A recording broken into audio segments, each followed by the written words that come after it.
can't kill Michael Myers. You can't kill Michael Myers! It's impossible! But what you can do is... You can't kill Michael Myers! It's impossible! This is what happens when you work to change things. You're being a little bitch! What do you fucking want from me? Get off my dick! You know, if you don't understand the situation, it's better sometimes not to speak and just be proven in the matter. Okay, well said, my friend. It's too bad you're dead. Man. Well, he's dead, so don't have to worry about him no more. Yeah, you know what? You're right, Bill. You don't. Is that what you're saying? You see his face light up when he said that. What are you saying? Good evening. Thursday, January 11th. No, I don't really. 2024, right? I think. All right. Guess what? AMC's tracking again. Yo, what's up, guys? All right. Man, a lot's going on. You guys are going to have to go watch that video. Yeah, sure sounds like it. Sure looks like it. So runs AMC follows. I've posted, I believe, already 3 videos on this. So if you're new to that and you're not familiar with the correlation, I'm going to go over it in this video, but it's a little bit more brief on the other videos. Okay, so basically in the cycle, and one of the things we use or used before to track AMC's price action. Who are we in this statement? One of the things we use. Who are we exactly? Is that you? I want to know who else uses this technique.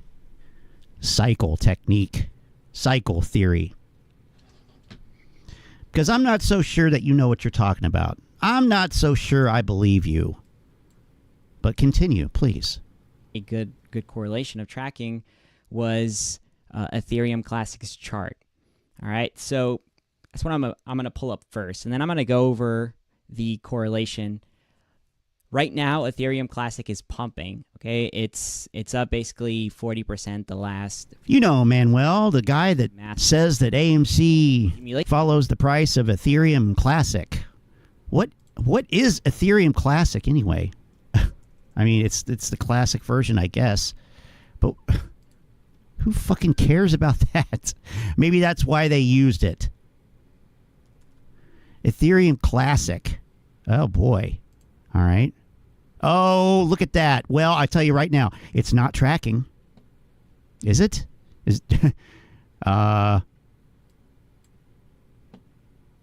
You can take one look at this chart and know that this guy's full of shit, right? I mean, I think so.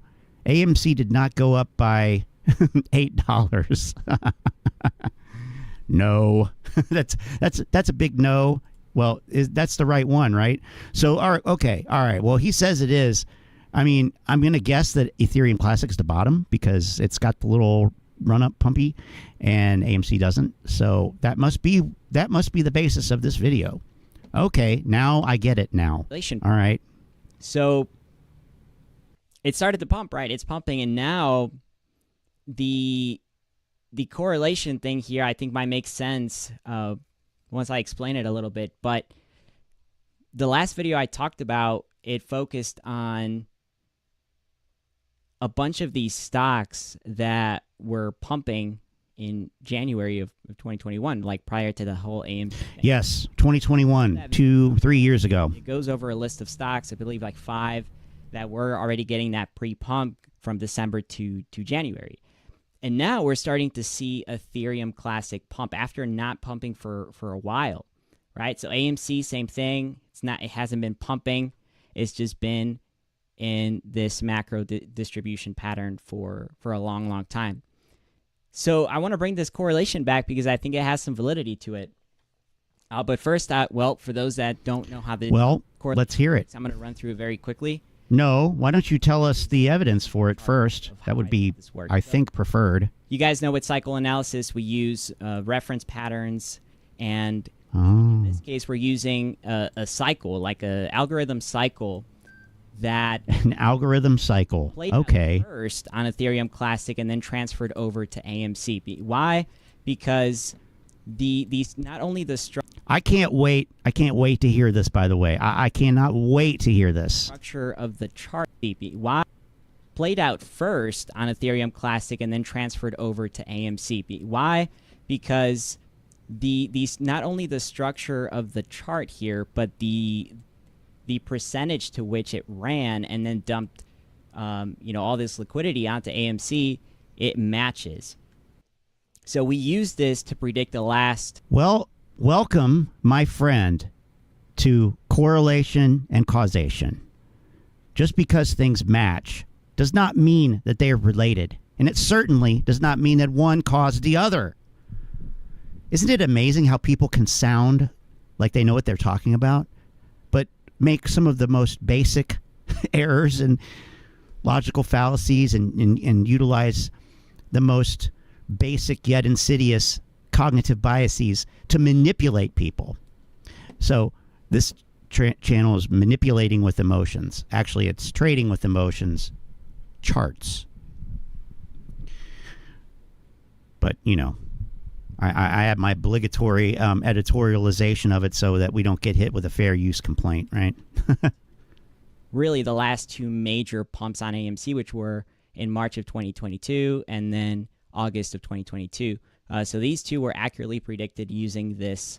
Wait, those were the last two pumps. What were they? Let's hear them. Again. We use this to predict the last two major pumps on AMC, which were in March of 2022 and then August of 2022. March and August of 2022. Okay. Cool. To predict.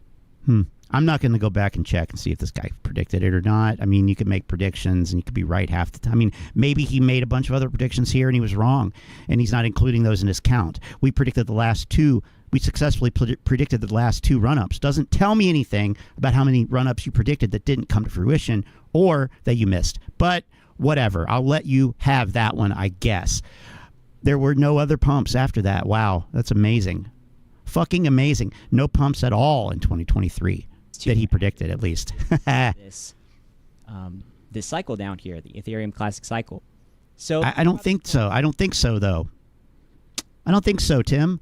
I mean, hey, if you could look at this and tell me that one predicts the other, okay, fine. I mean, that can never be proven. It can never be proven unless you have some fucking blockchain transactions, and you can show, like they do on those detective cop procedural, police procedural dramas and whatnot. Get yourself a corkboard on wheels. Must be on wheels. It must be one that spins around horizontally or vertically. Anyway, flips over top to bottom. And turn it over. Maybe it's a whiteboard on the other side. Who knows? And get some push pins and some string and connect the fucking connect the items that you put on the screen on the board with push pins and string. Show me the flow of money. Show us the flow. Otherwise, you have nothing. This is invalid. You get nothing. Good day, sir. Or like, I don't know how much simpler I could be. How it's structured here, how the algorithm. I don't care if it looks similar. I don't care if it looks similar. A lot of shit looks fucking similar in 2021, 2, 3, 4. That means nothing. Means nothing. What it really is that this shit, it's all bullshit. First of all, we're talking about meme stocks. We're talking about crypto. We're talking about shitcos and shit coins. Shitcos and coins here. Okay, so they're already in a shit category of securities. And then you're talking about the period of time in which the Federal Reserve enacted monetary policies that flooded the market with extra liquidity. People had a lot of fucking money they did not know what to do with. Fortunately, Wall Street has 11 ways to leave your money, or more. There's 11 new ones came on the market today in the form of those Bitcoin ETFs. these things here.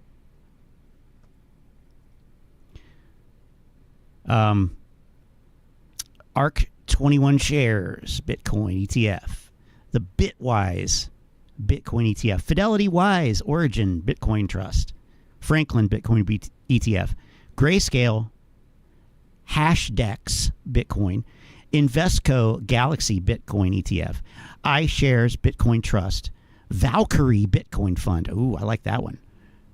Van Eck Bitcoin Trust, and Wisdom Tree Bitcoin Fund. We have a couple funds, a few trusts.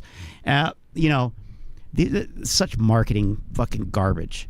Because in this list here, I feel like it's a pretty good cross section. It's meant to, it's a window into the marketing and public relations delusion of Wall Street, right?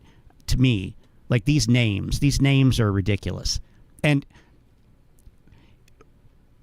I don't know, if I'm at a different point in my life, a different station, I might be, Wisdom Tree Bitcoin Fund might appeal to me. And if I were like, a super huge like Wagner fan, then I might say, oh, Valkyrie Bitcoin Fund. Yes, I love the Valkyries.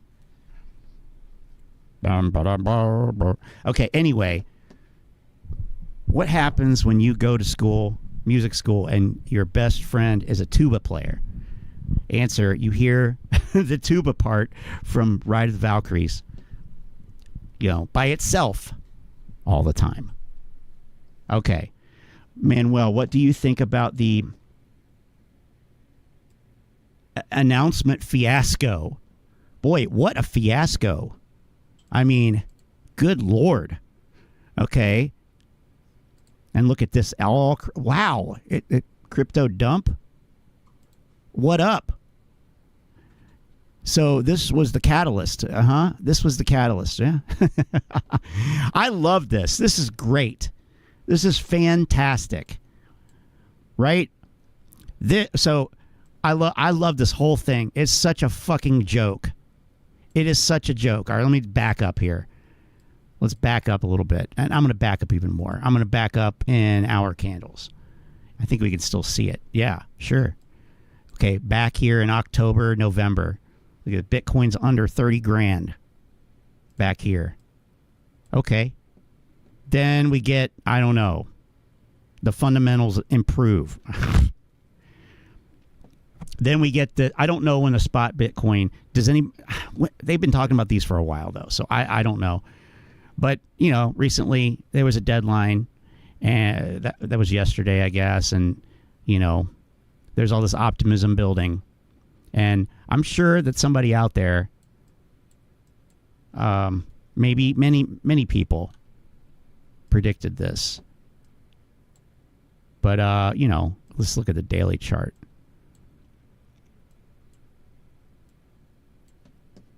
Okay, so, oh man, it's a cup and handle, bro. It's a reverse cup and handle. All right.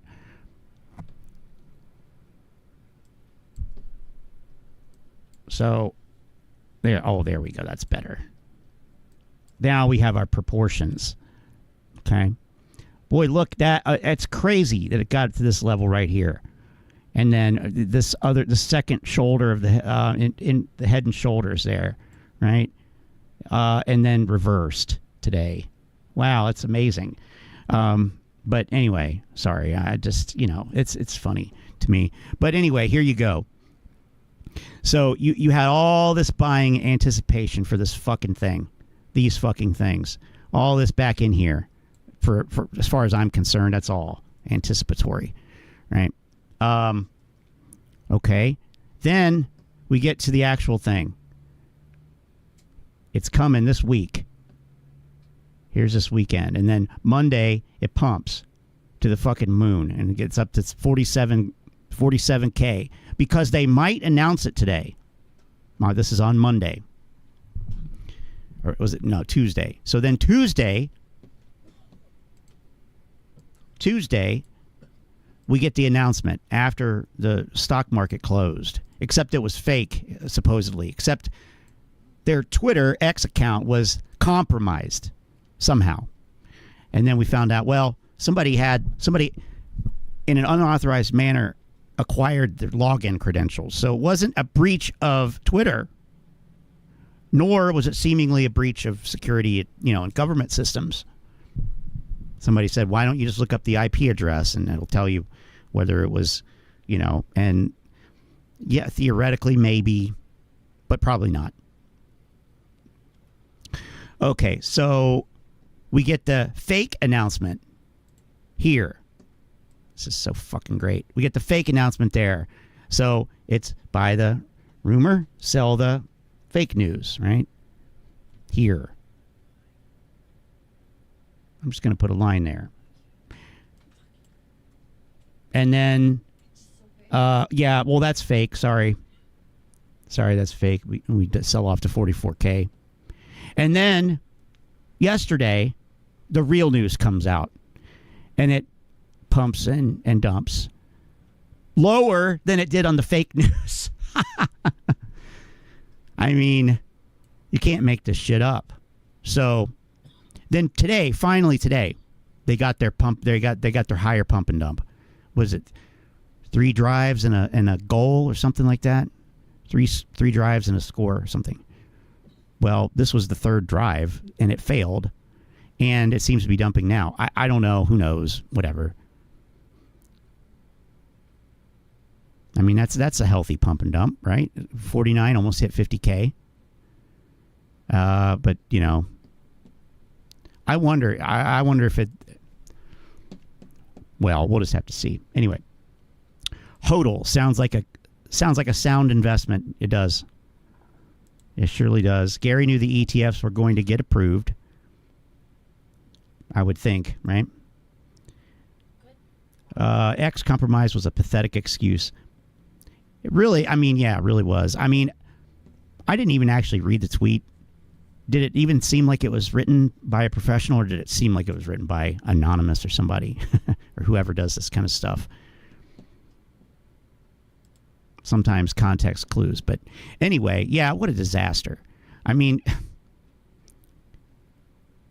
and people that want, the government to like step in and take over stock market and stuff. You really want those clowns in charge of anything, like having to do with money? I don't know. It seemed like a professional tweet. Okay. I'll check it out here in a second. Yeah. So that's a thing, and then, well.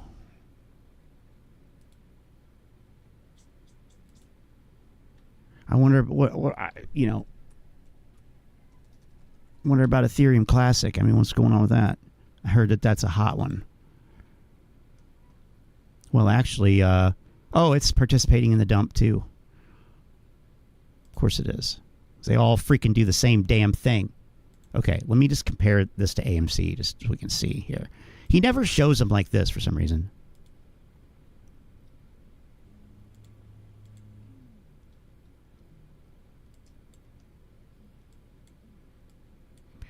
The one problem, of course, there's also the issue that this actually had its run up after AMC in June. So there's that. I mean, this didn't hit its high until Tuesday. Or no, actually, wait a minute. Hold on. What is this here? I'm not even looking at the right thing. AMC is in the orange. Never mind. Okay. So Ethereum Classic did come first. Sorry. Got myself confused here because I normally do the opposite way. Anyway, whatever. No excuse. Okay, so these pumps and dumps line up pretty well. The orange, again, is AMC. Except for the stuff here at the end. AMC goes negative beta here to that. And that's it. Correlation's done. Look at that. Well, of course it's not going to do that because that was the ETF. Optimism.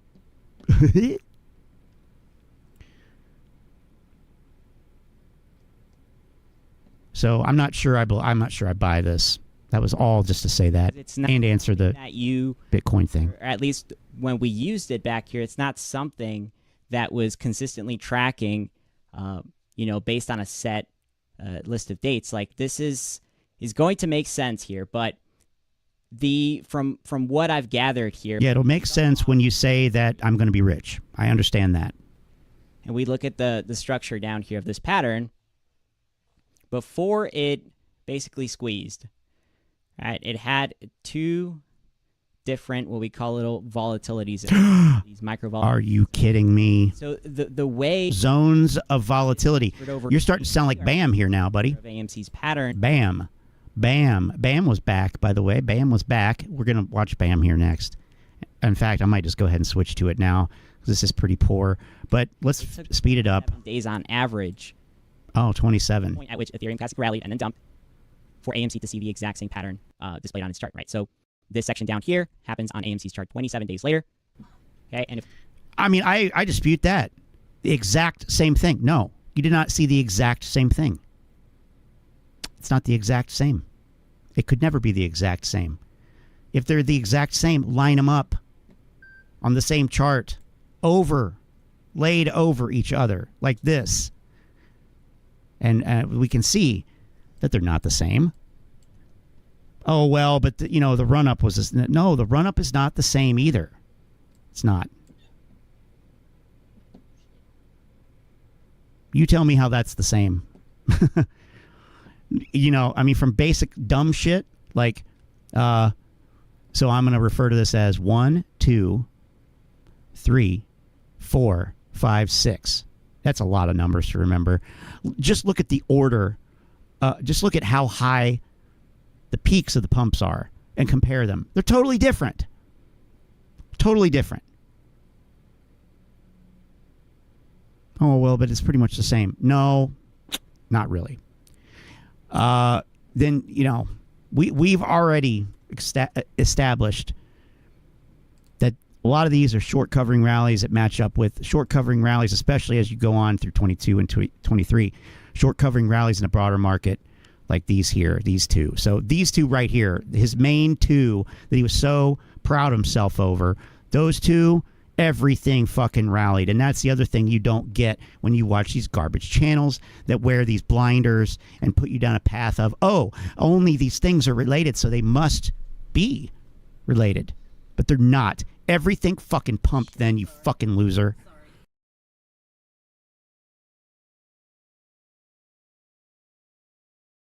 And if we take a look at the next section down here, it happens 27 days later as well. Okay. One way to kind of see this without the difference in days and how liquidity is transferred over, okay, is just take the chart here and overlay it on top of AMC. Now, this chart is it's fitted exactly to the way that that I took it. So from October 30th, 2020 through today, right, which is the 11th. Okay. So you overlay this on top and things start to match up here in the beginning. Like you can see all the different sections matching up. Like this mid phase right here, what we call the projector pattern lines up, and even the peak on AMC. So all these, at least this phase. Oh, look, he did it. He did it. Oh, he did it. Up here in the beginning, like you can see all the different sections matching up. Like this mid phase right here. Not really. No. I mean, if this matches up, if you think this matches up, I don't know. Don't get a job working as a quality control inspector. Like, this does not match up. Does it follow roughly the same pattern? Sure. But so does a lot of shit from this time period. Fucking clown. Jesus Christ. Hey, Lynn, how you doing? Here, what we call the projector pattern lines up, and even the peak on AMC. So all these, at least this phase in the cycle, took about 27 days. But where it starts to get tricky is where the algorithm starts to slow down what is this, this macro cycle, this version of this pattern. It starts to slow down because it doesn't track 27 days anymore after the dip we took. After the dip we took in June, it started tracking only 20 days behind. So now you take this section, okay, the section where it starts to dump, and you can even see here, like the charts start to look a little bit differently, but you start to see similarities between each of the sections. So right here, you can see it takes 20 days for it to reach its high. These sections to me are arbitrary too. 20 days, 20. Let's create some sections. 20 days, 27 days, 20 days, 20 days. Oh, 10 days. 10 days. Come on. Like what about in between these? I don't know. Maybe he'll explain it. And it starts to narrow even more. We're at 10 days. And I found that coming to the last two pumps, the last two major volatility zones, it only took about 6 days to reach that high. So that was a good correlation back then. I kind of understood that this pattern down here was just changing in time and was shrinking actually as what? The algorithm here. Pattern changing in time and shrinking. Okay, so we're doing permutations, I guess. Everything is the same pattern. It's just expanded or contracted. I mean, hey, you could make a case for that. Everything is the same pattern. It's just some parts of it on this one are longer, and some parts of it on that one are longer, and this one's stretched out here, and this one's da-da-da-da-da, right? But music, it's all the same 12 notes, right? All music is the same. It's all the same. It's all the same 12 notes, right? That's what he's saying here, I feel. As time passes. And while, true in a technical sense, hey, Model 3 dude, you're not saying anything. It doesn't help me. Doesn't help anybody. Doesn't mean anything. It's not actionable. Because if that were the case, why would, if you really predicted these, then what are you doing making bullshit videos on YouTube? Why aren't you just trading without emotion? Making money. That's the question. I don't know. Algorithm. So I don't find this to be, I'm not impressed. This method here on the micro charts, on the macro charts, but this one is pretty relevant coming to this next POI here. And the reason I say that is because, well, in the cycle, the way we track the 62-day cycle, AMC has what is this volatilities on this POI coming up early February. And it's weird to me that throughout this break time, because the algorithm basically shut down after August. Okay, and it kind of makes sense with the whole ape thing. So think of this being a break period where nothing really is happening in the markets. They're trading sideways. They're accumulating. They're in a period of distribution, whatever it is. Every market sector kind of trades within its different phases. So for this, it's pretty interesting because, well, they weren't really tracking. It was just flat. And then up to the most recent split AMC had, same thing. We're just trading. We're pretty just stagnant, following a descending channel. And coming up to the POI here in February, if we take a look at the same correlation, say the cycle restarts back here after this break. Well, it's not going to shift back slowly, and we're going to see like a tracking where it kind of morphs back and starts at 6 and 10 and 20. No, it starts from scratch at 27, 25 it could be. But if we take that same logic and apply it to this next POI, what? With the start of the POI, which is February 8th, 27 days. Oh my God. Pump. Okay, Ethereum Classic started to pump yesterday. So February 8th, that's the next date that this guy means anything to us. We're going to check to see if he was right. If something happens on February 8th, then I guess he gets a pass for another day. Kick the can down the road on, calling it a day on this channel and saying, you know what, this guy's officially a clown. He gets a reprieve if something happens on February 8th. If nothing happens on February 8th, then it's done. Chopping block, you're gone. Yeah, we can do that. Of course we can do that. Okay. That's enough. So, yeah, so far, I'm just going to say, so far, it is not looking good for this. Not really. I can't help but notice that the line that says AMC, the orange line goes the opposite way that this line does. You said that they were tracking together perfectly, I think. Exactly, maybe even. No. Guess what? They don't. Oh, but we got to wait to 27 days or whatever to the 8th, I guess. I don't know. But noted. That's noted. We'll see. We'll see. I mean, do I have faith? Nobody's actually asking me that. That's ridiculous. All right. Now, what I do have faith in, though, is that when everything hits the fan, there will be roaches left. Well, actually, there will be wrenches left. Well, maybe there'll be roach capital, or I don't know. Okay? Don't ask me. Here we go. What is wrench capital? Here's wrench capital laughing at all the AMC holders, right? I think. Is that what he's doing?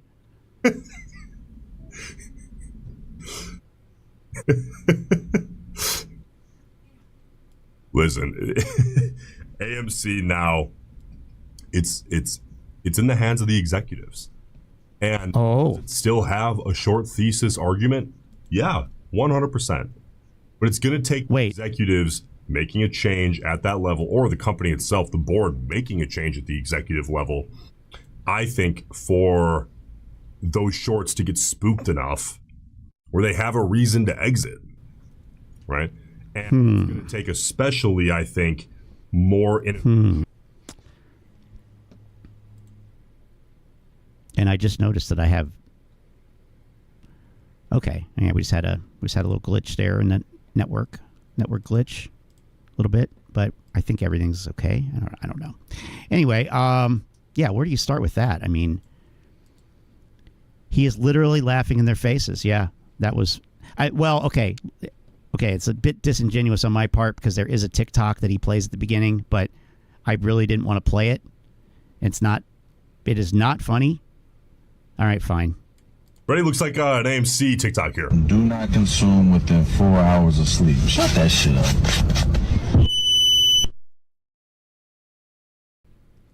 Hang on. Do not consume within 4 hours of sleep. Shut that shit up.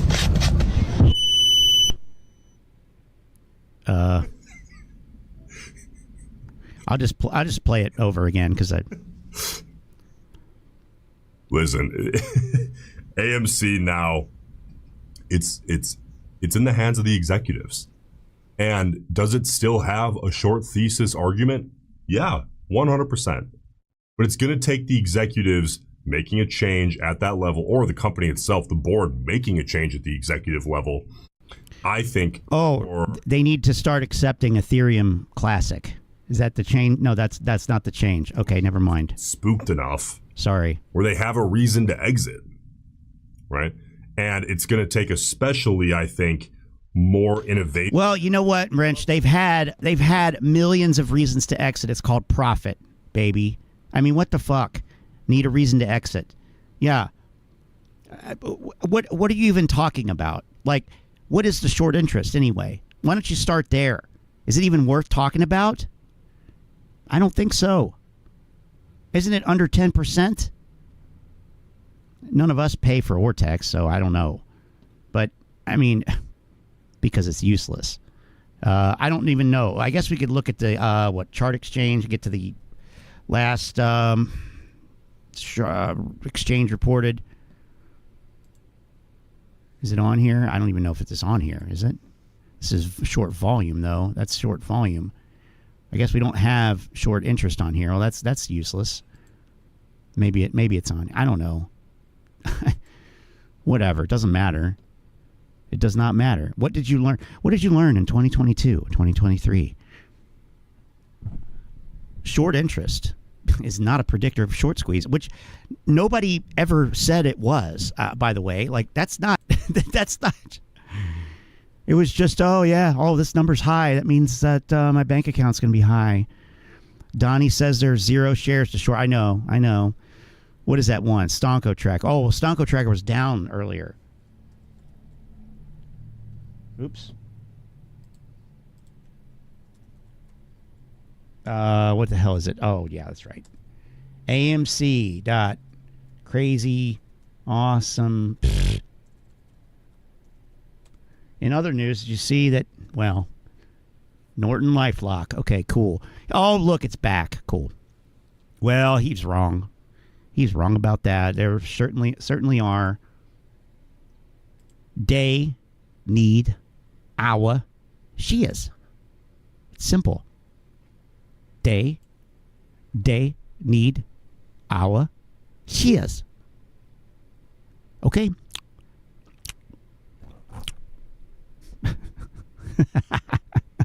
Gross. Okay. Yeah. What do we got here? How do you even use this thing? I don't even know. Trading fails to deliver. Who cares about that? Closing price. Why are we looking at 2021? What? Short percent, 40%. Wow. Nobody's buying. It's low. Option data. Look at all these out of the money call options. Look at that. Wow. Well, Donnie has leaps. And whatever. I mean, you can call them leaps, you can call them whatever you want, but I mean, Jesus.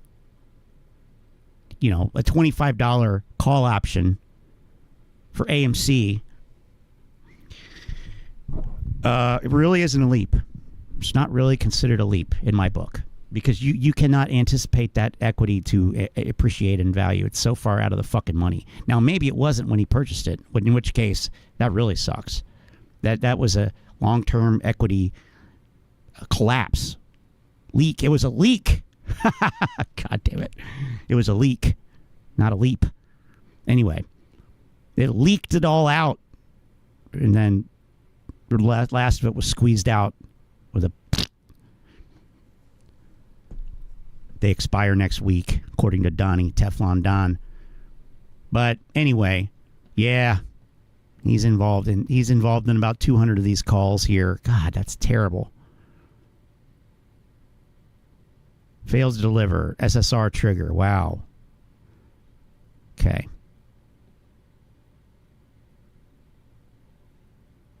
I don't even know. Doesn't even say. Whatever. Doesn't even matter. Doesn't even matter. That's the point, I guess. All right. Unless, hey, let's hit up our never-ending money pit of retail investors. They give us money. They've done so in the past. Well, isn't that kind of the point? Isn't that kind of the point? You know that's the point. Going to stop? Well, hey, eventually that well dries up if you just... Well, yeah. Then you go to somebody like Antara Capital, or Jason Mudrick or whoever, distressed credit investors. He doesn't. Who cares if the retail investors don't buy? Whatever. Oh, you did share Ortex and bless your heart. Okay, let's see here. Let me save this. Get it in here. Blah blah blah blah blah. Ortex. Where did I just save that to? Ugh, God. Okay, the videos folder, of course. The Telegram voice chat is open if anybody wants to come. If not, that's cool too. It's I'm just putting that option into the universe. Okay, here it is. Here's the Ortex. 9.2. This is the updated live estimation, right? I believe that's the live estimation. 9, or is it here? The estimation is here. Here's the estimation. 9.24. 23 million shares. Borrowed change is a plus 39,000. Nothing. Burger. Average cost to borrow 1.39%. Who cares?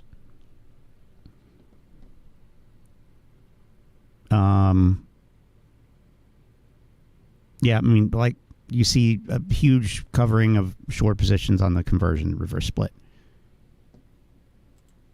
That well's been drained a long time ago. Yeah. Who cares if they don't need to do they even offer? Most of these don't even go to retail, do they? I mean, don't they go to like pre-planned whatever's offerings? I don't know. Whatever. Doesn't matter. What matters is that they raise money and keep the business open, right? That's the fucking point. And to Wrench's point, they don't have these da-da-da-das. Well, okay. It looks like... Yeah, first of all, yes, they do. Secondly, it's the market is not there so that CEOs can, assist retail investors, brain-dead retail investors in getting rich. Like, that's not the point. It's not the purpose. And, the fact that somebody demonstrated that and made all these idiots think that they could is, I don't know. It's just kind of, it's annoying, okay? It's annoying. That does Stop. Eventually pit of retail investors and move over to the side of how can we generate revenue when the economy picks up and people start spending money again. When people start spending money again, Wrench, are you not keeping up with the data? Are you not keeping up with the data? We have reinflation. We have Redbook data that is higher year over year, same store sales. We have all kinds of inflationary shit happening. Am I saying consumer strong? No. But we also have record credit card debt. So there's that. So any way you want to go. Any way you want to go. AMC's got you covered. But I think we know what the problem is, right? One of the big problems, a lack of movies. Wonka is still, I mean, I'll need to check it, make sure I don't make an ass out of myself here, but what am I on Box Office Mojo?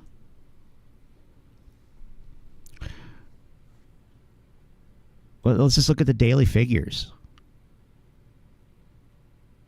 Okay, no, you did have, okay, wait, this one came out on Monday? Okay. But, I mean, that's funny because,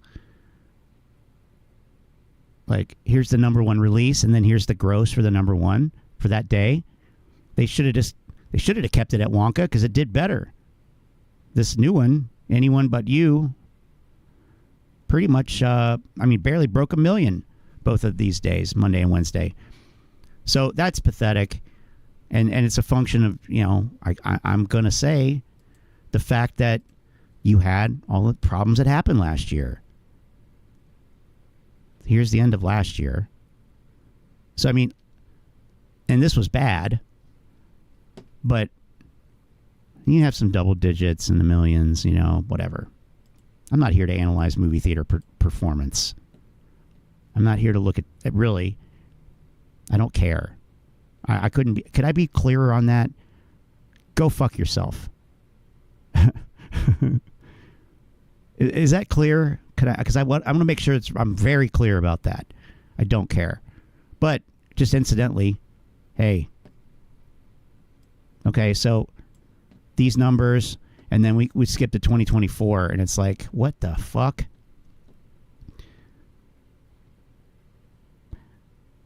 You're barely breaking 1 million on your number one release, and look at the top 10 gross. The highest number here is 31 million. Okay, let's go back. Let's go back in time to 2023. Yeah, I mean, you got still, a lot of low numbers here, but most of them are in the double digits. I know we're going I'm just kind of scooting back here, but and then you could pull this data into Excel and do all kinds of fun stuff with it if one really cared. But it's just more for, look at that. Okay, last Sunday. Oh wait, hold up. I wish I could view both of these at the same time. Whatever. Let's look at this Wednesday to last Wednesday. Yesterday, the top 10 grossed 5 million, 1 million of which was the number one release, right? Last Wednesday, the top 10 grossed 14.2 million, and the top release of which 3 million was the top release. It's still, pretty low percentage, but still, the gross was 3 times higher. This is terrible. This is absolutely abysmal. But it's like, look at how long Wonka. That's what I was trying to show here. Wonka. Let's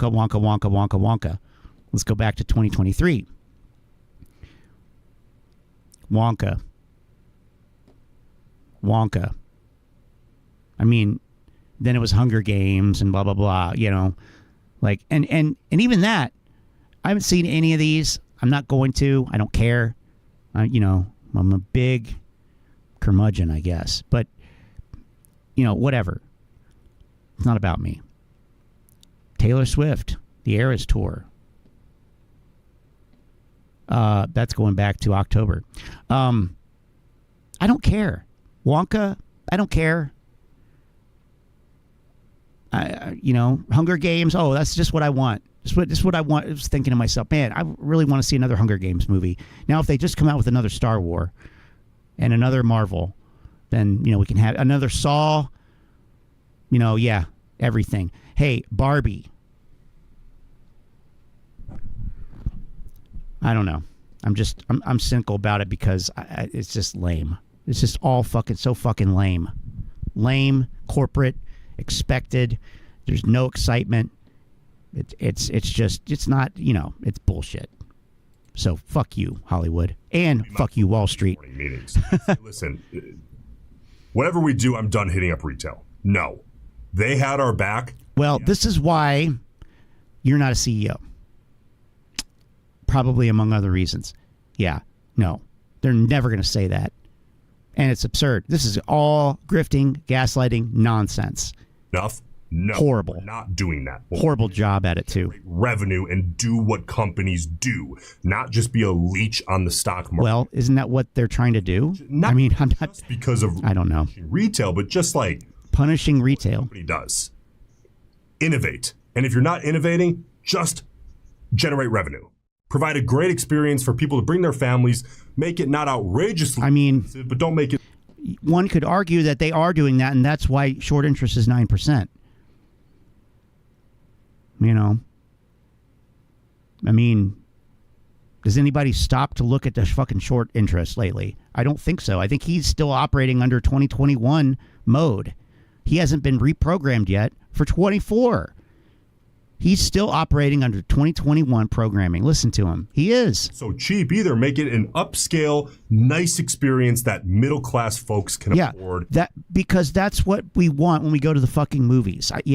I want the premium frozen chicken tenders, please. And make it a great Friday evening for the family and a memorable. Shut the fuck up. That's why you're not in. Let's implement some things that generate high margin revenues.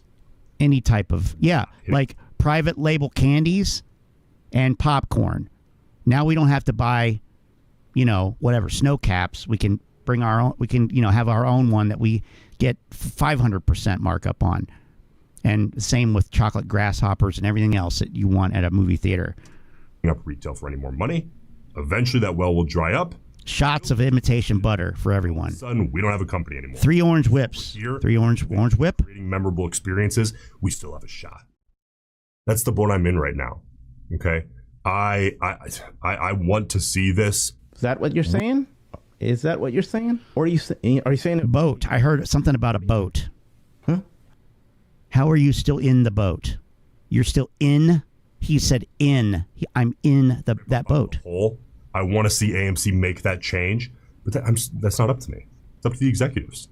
Okay, so now it's a matter of waiting and hoping they make that change. And if they do, I think there's waiting and hoping they make that change. Wow, imagine that was your thesis for investing.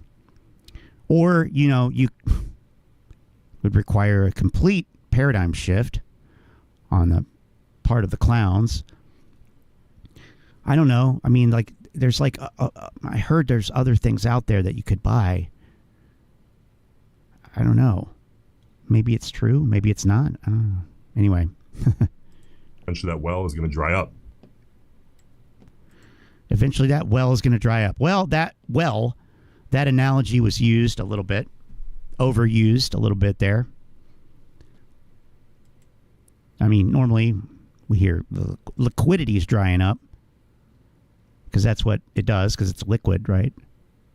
All right, let's jump back here in the chat to this video by Mr. Frankie Mohammed. What's up? This Frankie, man. Let me say I'm not a financial. What up, man? What up, Table Rock guy? All right. Anything that I say in this video is for entertainment purposes only. Whatever I say in this video is my opinion, may not necessarily be factual. Don't buy, sell, or hold a stock or crypto because of anything that I say in this video. Do your own DD. I'm just an entertainer on YouTube. So check this out, man. Yesterday, I did a video.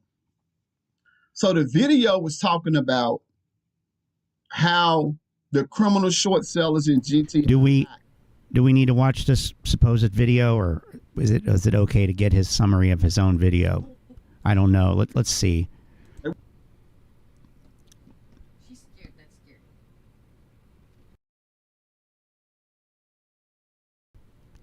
scary. Let's see. Probably this one right here, right? 1 day ago. Let's just look at this while we're at it. It's Frankie, man. Let me say I'm not a financial advisor. Anything that I say in this video is for entertainment purposes. Whatever I say in this video is my opinion, may not necessarily be factual. Don't buy, sell, or hold a stock because of anything that I say in this video. Do your own DD. Look, of course, man, you know I'm in finger and GTII. Short squeeze. Short squeeze. Okay, let's check those out. It's been a minute since I've looked at any of these.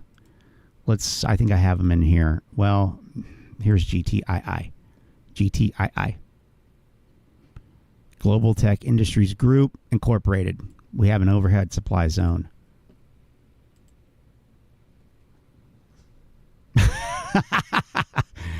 You don't trust anyone who pronounces the word man with a G in it. Man.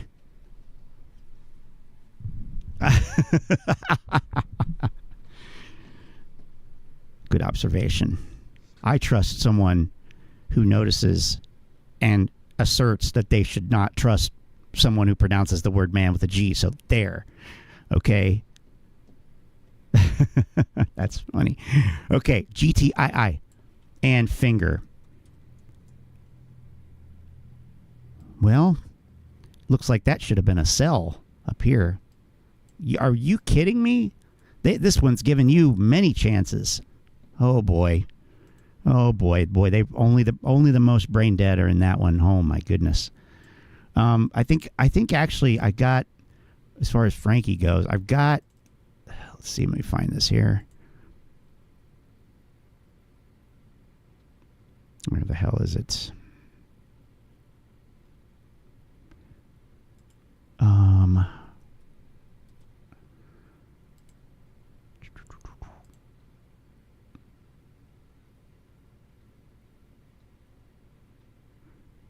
Well, I know it's here somewhere. Anyway, oh, really?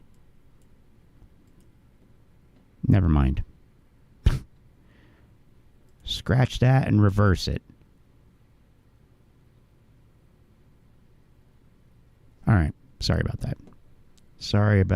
All right. Where is it? Here it is. Okay. Please play. I'll shut up now. So look, I think Wall Street and these toxic short sellers, these criminal short sellers, they are upset because they wanted retail investors, they're making too much money. In my opinion, they hate paying this much in taxes. To panic sell in 2023. Over the holidays and in 2023, they wanted retail to panic sell. You know, and they upset because with all this alleged security fraud, counterfeiting, stock market. Alleged by who? The psychological games they've been. No, that's just you guys they was blowing off steam, I thought. We're supposed to take that seriously? Oh, man. So, Fraud Street and these criminal Fraud Street. Ooh, look at him bringing the sass. Fraud Street. I'm going to have to remember that one. In my opinion, on the corruption and counterfeiting. Because they desperate. I mean, that's just the dumbest thing ever. Like, it doesn't work like that. Because you can't, I mean, they can't. See, he thinks the whole system's fraudulent. Hey, maybe it is, but is that really, does that have a high probability of being true? I mean, you could say this about any major conspiracy theory, you know, and I'm not going to, go through all that, but it's all just a ruse. It's all just for appearances. Nothing's real. And they just make it appear like it is, and they just do whatever they want, and they just steal our money. Well, no. Clearly that's not how it is. Clearly that's not. Things don't always follow what theoretically you think, in your opinion, theoretically should happen. I'll give you that. But that's not an indication of anything, except you have a living, breathing market that has its own dynamics. It's not a computer program in the sense that it's been scripted to follow a certain pattern, right?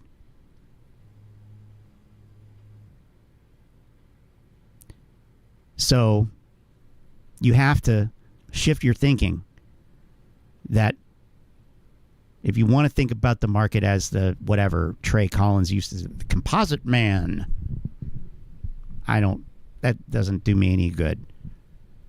It's the market. It's whatever the market is. What is the market for anything? What is the market for used cars? What is the housing market? It's what people are willing to buy and sell goods and services at. And yeah, things get a little irrational in either direction. Once in a while. Or all the time. Just depends on what it is. How many people want it? Because they see something good happening in the future. Or how many people are dumping it because they're done with it. They've gotten their use out of it. I'm going to Cinemark.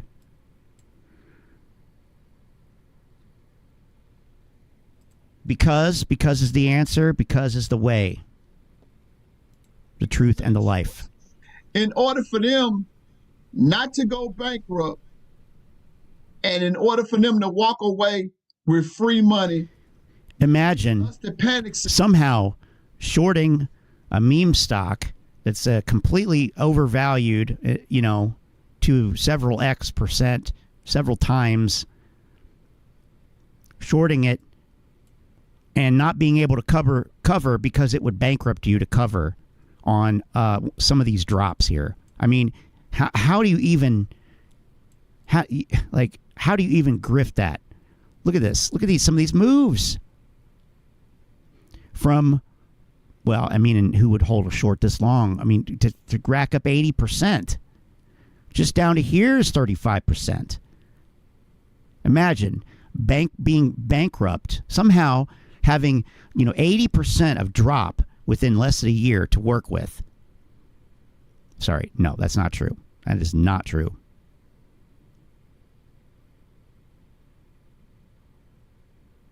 Yes, it is true. Sorry. It is true. I wanted it not to be, but it is. 85, in fact.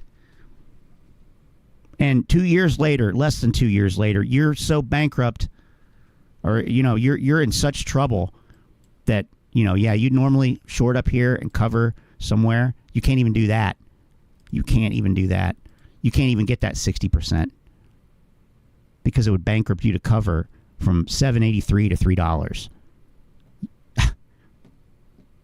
Why? Why would it bankrupt you again? I mean, you already received payment. You sold something. I don't know. Whatever. Lynn doesn't make predictions. She forecasts as potentialities. That's good. Remember that. It sounds like you're maybe you're not wrong 49% of the time. All right. Sell, or they need Finger or GTII to go GTII out of business. That's what they need from both companies. No. It ain't gonna happen. This needs to die. This narrative needs to die. Look at Finger. Finger has good news. Finger is 60% down. And GTI, well, it's 60% down. It's practically the same. It's down too. So then you got people made that. Well, yeah, of course they are. Of course it's down. Bash the stocks. While these alleged criminals are attacking the stock, they want to bash the stocks. But the thing is, here's the most recent news on TradingView for GTII. Green Thumb, wait a minute, is this the right? No, that's not the right one. TradingView, is it? Is it? I don't know. I thought it was Global Tech Industries.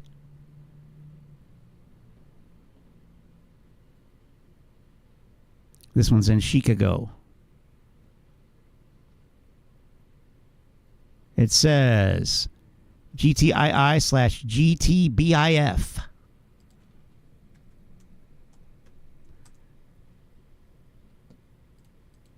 Sometimes TradingView kind of stupid. Here's Green Thumb Industries. I mean, it looks very... No, it doesn't. Actually, it doesn't look... Well, actually... Okay, so it was, I guess... I mean, I've never even... the only way I've ever ended up on Green Thumb Industries, Inc. is by accident, because TradingView, for some reason, says, sometimes when I would type GTII, it would go to that. Well, there it is. It actually just did. And then I have to go back and search for GTII and go to this one. So I guess there could be tickers on OTC that are exactly the same. I guess it's a different OTC market. I don't know. Whatever. It's all garbage. The investment firm that was thought to be shorting Finger was actually long and made profits. Really? Is that really true? Holy crap. But, okay. So this is the one that I want news for, but I can't see. Look at the news. Green Thumb Industries. Global Tech Industries acquires AI Commerce Group. Oh, look at even this fucking company is was trying to jump into the AI mania. That's how you know it's a good buy. Global Tech Industries Group acquires an AI Commerce Group LLC through a binding membership interest purchase agreement. What's AI Commerce Group LLC? Let's see. I don't know. AICommerce.com. Oh, AI Commerce Group. Here we go. Maybe this is it. The future of e-commerce. For some reason, I don't think so. This looks generic as fuck. Is that the shit that was there by default on this Drupal platform template or whatever it is? I don't even know. Does anybody even use Drupal anymore? I'm so outdated. I still use Windows 10. Where's it? Where? This looks like bullshit.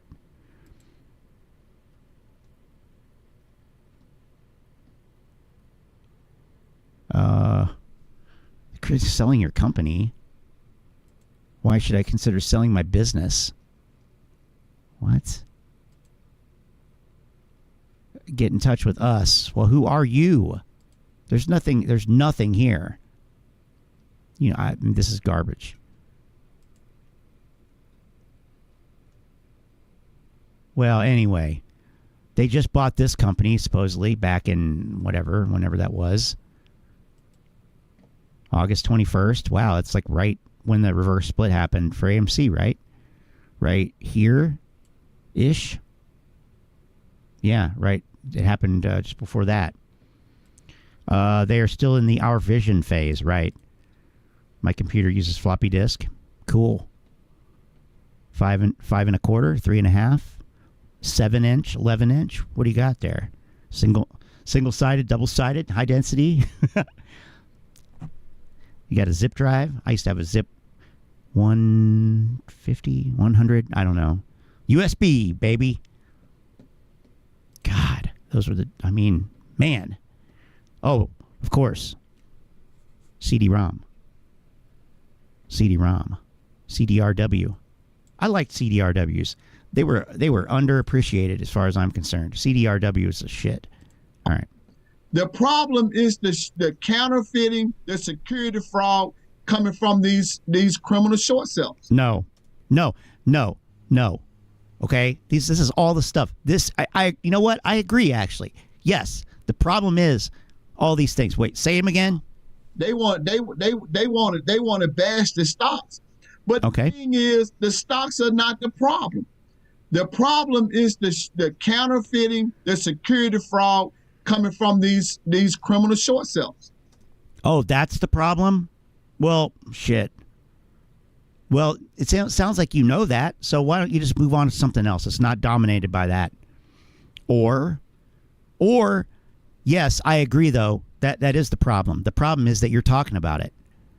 The problem is that you're putting these ideas and fantasies that maybe I haven't lost 80%, maybe I haven't lost 95% into people's heads, to the point where people are saying some pretty crazy fucking shit out on Twitter. And we are not impressed at all with some of the behavior of some of these clowns. And, I mean, people in the chat probably can suspect who am I talking about. But we may have some FBI whistleblowers among us yet. Who knows? Okay. Real floppy or the ones enclosed in plastic? Well, I'll tell you what. The actual 5 1/4-inch floppy disks are enclosed in plastic too. It's just flexible, right? The disk is still floppy inside of the 3.5s. So technically, but it's insane how little data can be held on a floppy disk, but it's still like a lot, like that for then, in terms of like text, ASCII characters, which, was a big thing that people needed to store, numbers, letters.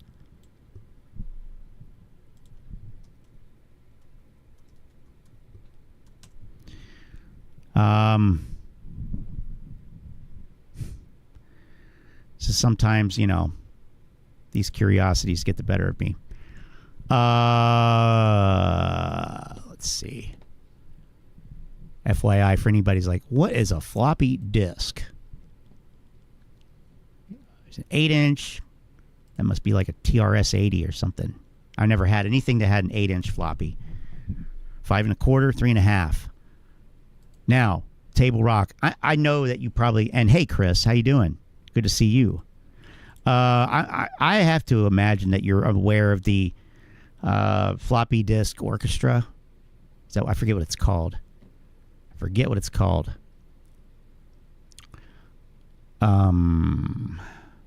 Where's the storage capacity section?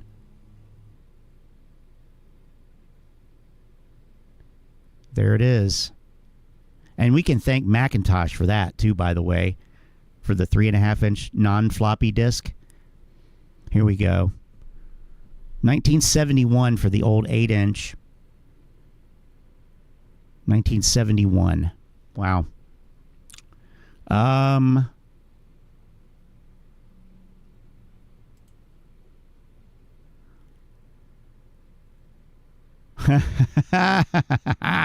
Okay, so you're still younger than me. Fuck you.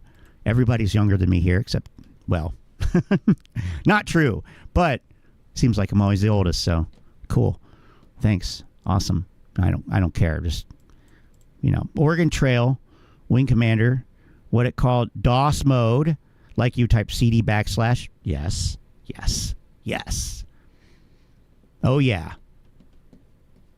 All right, you died of dysentery though, and you got dysentery, brought it back to the camp, and now everybody's dead. But I just wanted to look at the. It's like, well, which one, Scott? Well, let me show you. 5 1/4-inch, high density. That's the one we want right there. That is a standard IBM compatible floppy drive. 1.2, that's right. How could I forget that? 1.2 megabytes. That's it. And then, of course, your 3 1/2-inch high density floppy is going to be 1.44. Right there. Amazing. So, I don't even know how to relate that to anything, but it's not very much, but it's still kind of a lot, Anyway, we're not here to talk about discs. What am I thinking? It's like it is in a lot of stocks in the stock market. You see what I'm saying? And see, once again, man, they can't get out of the situation that they in, like I said, unless we panic sell. Okay. And, bro, it's not going to happen. I can't see it happen. Okay, all right. Well, I get the flavor of that. So now this one's supposed to be in response to Tony DeNaro's comment. All right, so I guess we need to look at that. It did leave a comment here. Tony DeNaro. Pranky, based on your financial analysis with GTII having a long history of zero revenue, how are they avoiding bankruptcy all these years with all of those expenses? Not a bad question. Thanks for the information, Tony. Peace. Okay. Well, let's see what his response is. Yesterday, I did a video. So the video was talking about how the criminal short sellers in GTII and Finger, how they wanted retail investors to panic sell in 2023, and they upset because we wouldn't panic sell. And I was talking about the corruption that they doing to the stock. So I had, Tony DeNaro, he made a comment to the video. But I also saw a similar comment that he made to the video. I saw it on Twitter.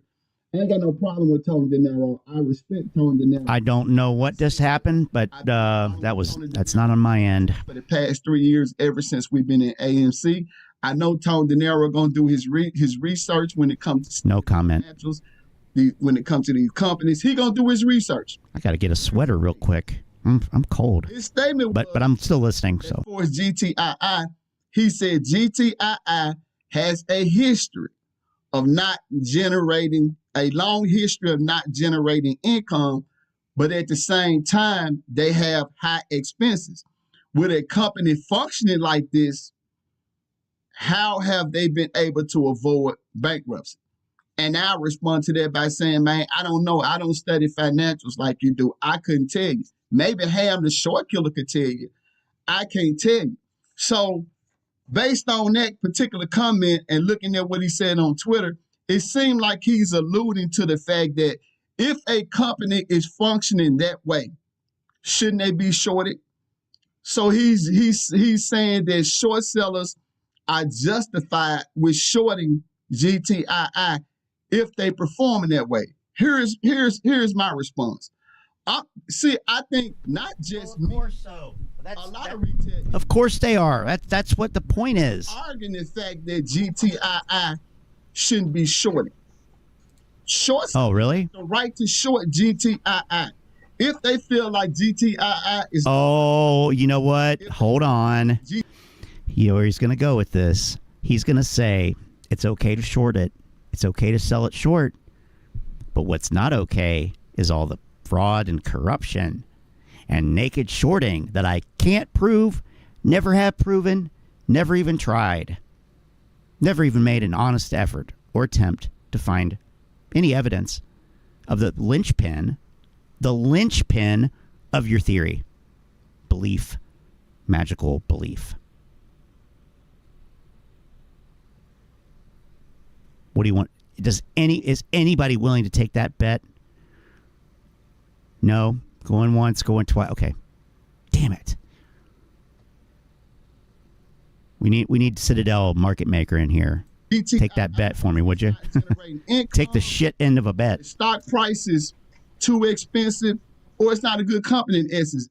Short sellers got the right to short GTII. But here is what they don't have the right to do. Here it is. No matter how bad they feel GTII is, how the company is performing.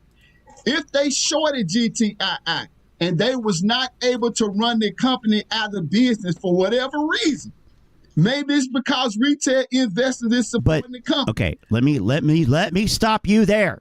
Okay, short sellers. Okay, well, actually, okay, well, let me just.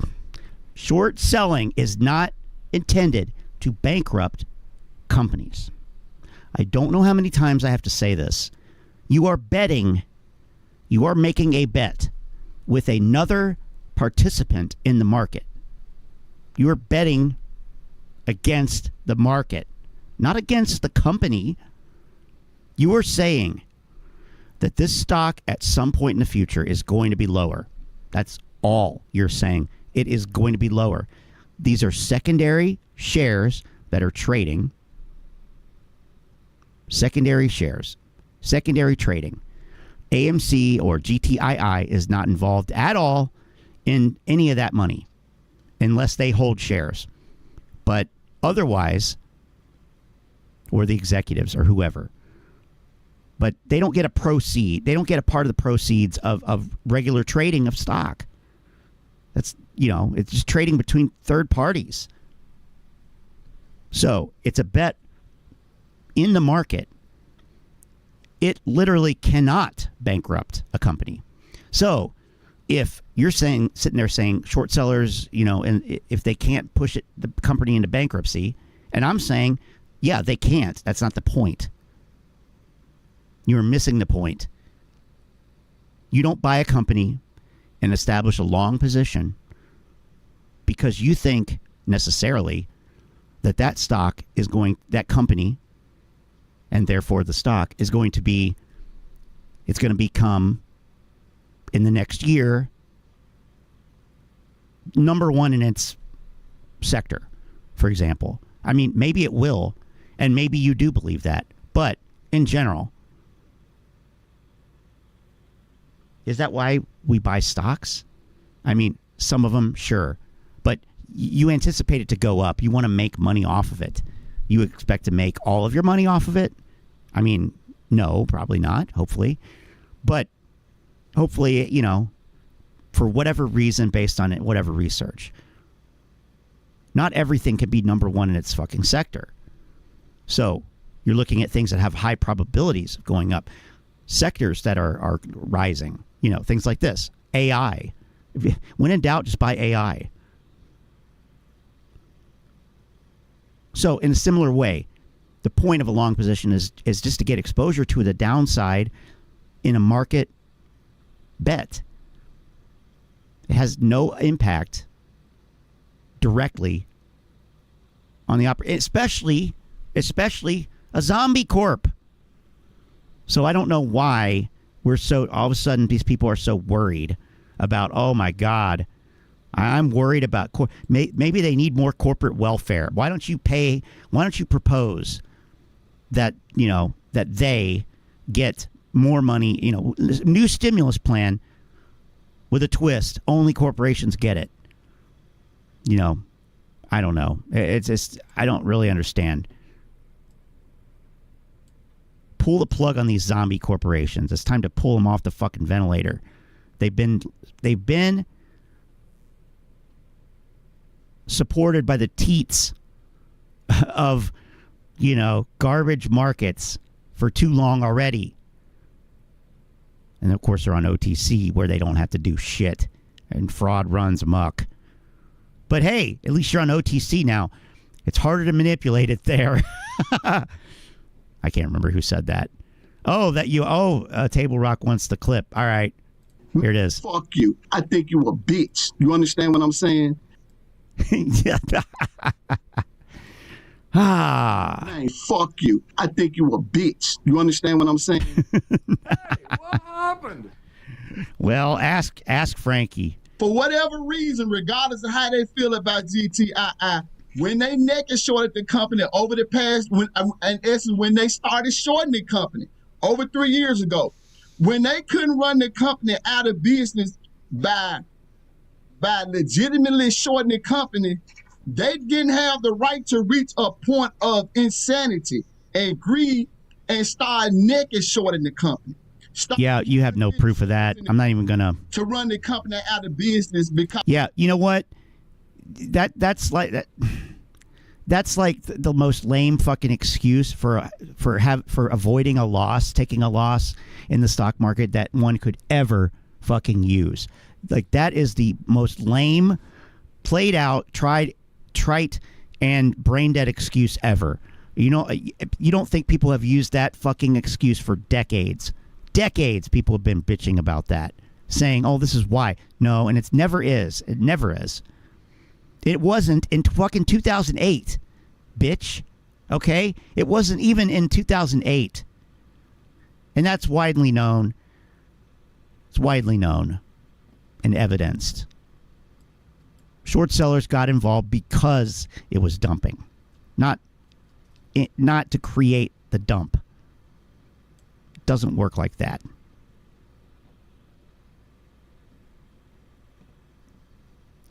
Besides, a shit probably was already overvalued anyway. Well, we know it was. See, they didn't have the right to be able to do that. They didn't like the company. Okay, they didn't like the company. Well, nobody should. If they don't generate revenue. Like, I'm sorry, we're talking about a company that doesn't generate revenue, right? Why would anybody like the company? Now, it sounds like you're trying to manipulate a security here. It sounds like you're not buying it because you legitimately want to hold it. It sounds like you're buying it for speculative reasons. Which, hey, that's your choice, you know. But then that's very rich of you. And by rich, I mean, like, not rich, poor, brain dead, low class of you. To sit there and say, oh, but the reason that I'm not rich off this is because they're naked short. No. You can choose one of the brain dead. I'll give you one brain dead pass. It can either be the first one or the second one. The first one was you are engaging in speculation and trying to create a short squeeze, which could be considered manipulative trading. Could be. Like manufacturing short squeezes isn't exactly what they want. Okay. But I'll give you a pass on that because everybody did it. It's not really a reason, but whatever. So then you have to live with whatever happens. You have to be honest about what you're doing, and you have to live with the outcome. Or you can lie or just be a shithead and then bitch about not wanting to take the loss and blaming everybody else.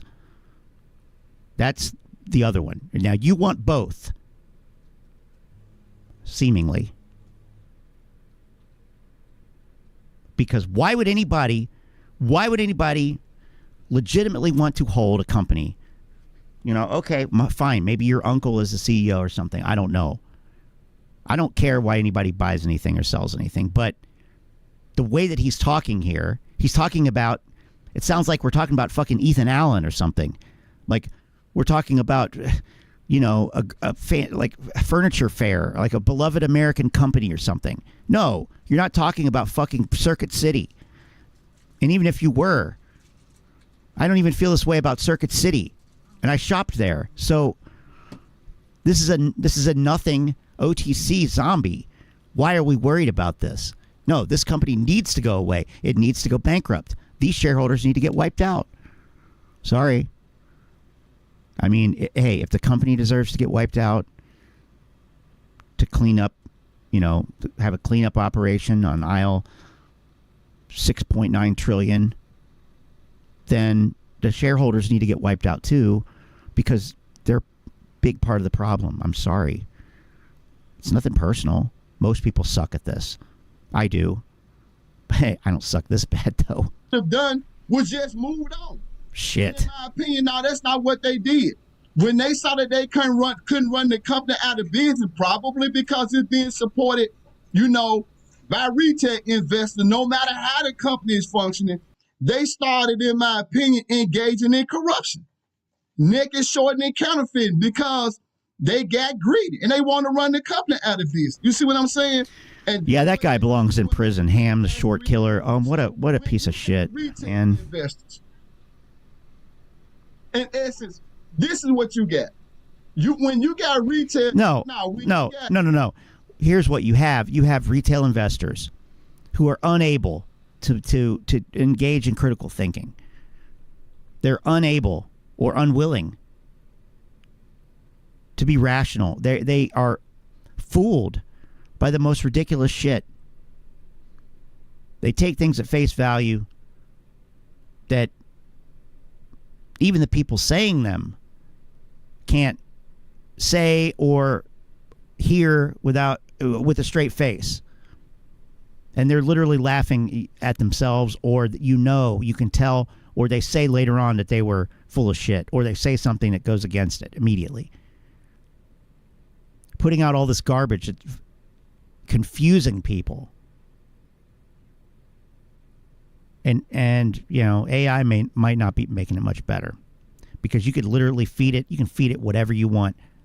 You can feed it anything and tell it that that's proof of this. That's what I've been doing lately.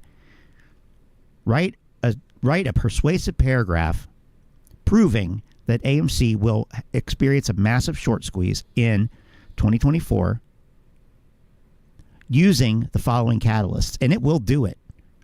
It'll be shitty and it won't make any sense, but it will do it. And that's the thing. It doesn't matter if it's no good. It doesn't matter if it makes no sense. He who does the effort is the grifter. He who actually puts the pen to paper, or at least types the chat GPT prompt, is the successful one in grifting. That's all you have to do. All you have to do. Manuel celebrating that Phil for real is banned from X. Now, I hear all the time about these clowns getting banned, but then I go on there and they're on there again. Are you sure it's not just a temporary one, or is he going to appeal it to Elon Musk here? Like, I mean, but it seems really, pretty good cause to celebrate. The voice chat channel thing is available if anybody wants to come in and talk about it. But I'm going to give him a little bit more over here. But this is... For whatever reasons, y'all go on social media, and I got to say you too, Tony De Niro, because I've seen your content. When y'all go on, what y'all doing is y'all going on Twitter and y'all going on social media, and y'all focusing on the fact of how GTII been performing, not getting enough revenue. But what y'all not doing, y'all not talking or about any criminal activity that's taking place in the stock. Yeah, because that's a straw man argument. First of all, you can't even prove it. You can't show anything that even suggests it, except other videos by other brain dead folks. So that's number one. Number two, why would you focus on, even if it was true, why would you focus on it? Well, why is it being targeted for this criminal activity if it were actually criminal activity? Well, because everybody would fucking believe it, because that's the place. I don't know. I don't know. None of it makes any sense. I like that AMC. This is Table Rock. I like that AMC Bigham's guy. He just seems like he gives his opinion and takes giant bong rips mid live stream. He does give his opinion, but Phase 6 is real though, and so is whiteboard chicken scratching. So maybe we'll look at him. I was watching a video by him last night. Bashing GTII and the company, but you're not saying bashing it. The criminal short sellers. People like y'all. Because you have seemed to have forgotten that's like. Let me just offer some advice. If you actually want to work in the realm of the magical and conspiratorial and all that, okay? You cannot be this sloppy with your fucking arguments. If you have shit that is not proven, which you do, by the way, then you can't assume it into your argument. You need to assume that it's not true and work around it and find a way to get around it if you can. But just saying this, I mean, like, nobody should have even spent 5 minutes listening to this garbage now at this point. We got nothing. Anything can happen, but Phil is banned. Okay. All right. I'm skipping. I'm skipping. Skipping out. I'm out. I'm done. Stick a fork in me, man. Okay. Now, do we need to look at a parody that this is a response to? I'm not familiar with this. I mean, I'm obviously familiar with Tanko Native. Funny story. I don't think he used to have that space in there, and I thought it was Tankonative. And then he's like, no, man, it's Tanko Native. Not like that, but I'm like, oh, duh. That makes a lot more sense. Okay. Great guy, friend of the channel, subscriber, mutual subscribing. We're subscriber buddies, All right. So there's a parody. I don't know. Do we need to see this? What is this? Oh, yeah. Okay. Right. So this guy's got these parodies here. Dynamite.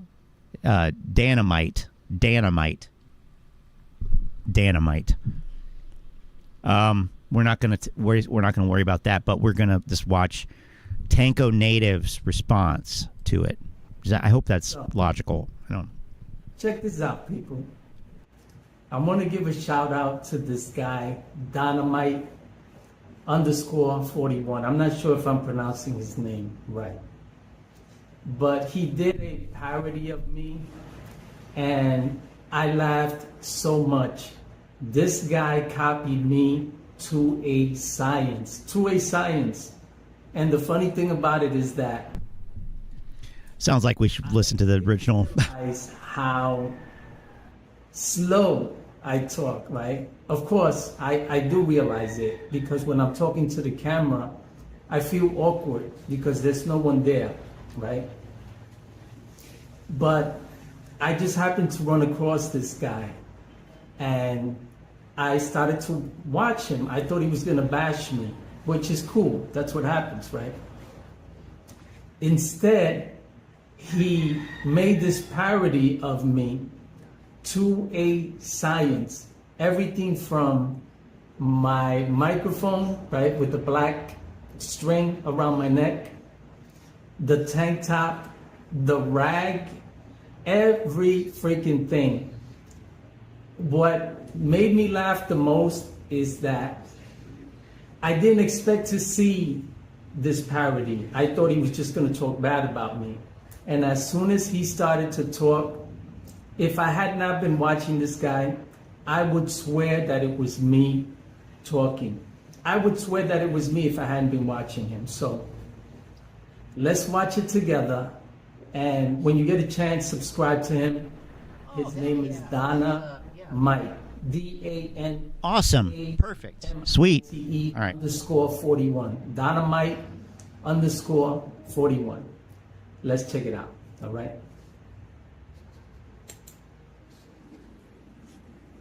Sup? Check this out, people. This guy's crazy.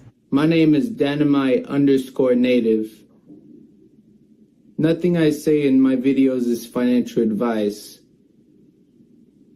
Don't take it as such. Today I wanted to talk about how AMC, the pause is for killing. GME, BBBYQ, MULN, Carvana, Aileron, Ryan Cohen are all the same. Scam, scam, scam. The stock market is a scam. I decided to get out of the game because I bought AMC and I sold for a loss. Now all I do is make videos about how I hate Look at the pause. YouTubers. Oh my God, this guy killed me. Look at the rag. The rag. See this Perfect. towel right here? It's pink. A real man's color. A lot of you out there invested in all these meme stocks are no real men. This is a real man's color. This is why I own this towel. Also because it's really hot in my box that I live in. Excuse my cat. For a second. He's running around. He even got the background. This guy even got the background. He's sitting to one side of the screen just like I do. This guy must have studied me. I mean, I couldn't copy myself the way this guy copied me. This guy is hilarious. He's got to keep doing this. He's got to keep doing more videos like this. Do me. But that doesn't change anything. It doesn't change the fact that the AMC... What an interesting point that this has gotten to. I mean, that's a great idea. Decided to... It's a great idea, honestly. AMC and blame everyone else for my losses. For some... But he doesn't, though. He doesn't do that, though. I can never stop going after Mr. Morantz. Everyone on YouTube is getting attacked by me because I like tacos. And I'm... Yeah, that's his name, right? Taco Native. Oh. And I'm here to take out all the scammers because I like tacos. Anyways, back to what I was saying. I got heated. No pun intended. Perfect, perfect. AMC is dead, vanished, soon to be gone, ceased to exist. The only play that I would go with. He even licks his lips the way I do. Bro, I tell you, the reason why this guy is so perfect, because obviously I watch my videos. I have to, right? To see what I look like. And he's got everything down pat. The detail that this guy has. I'm starting to think maybe that it's an AI generated likeness, an AI generated thing. Yeah, I'm waiting for mine. The only thing I've gotten so far.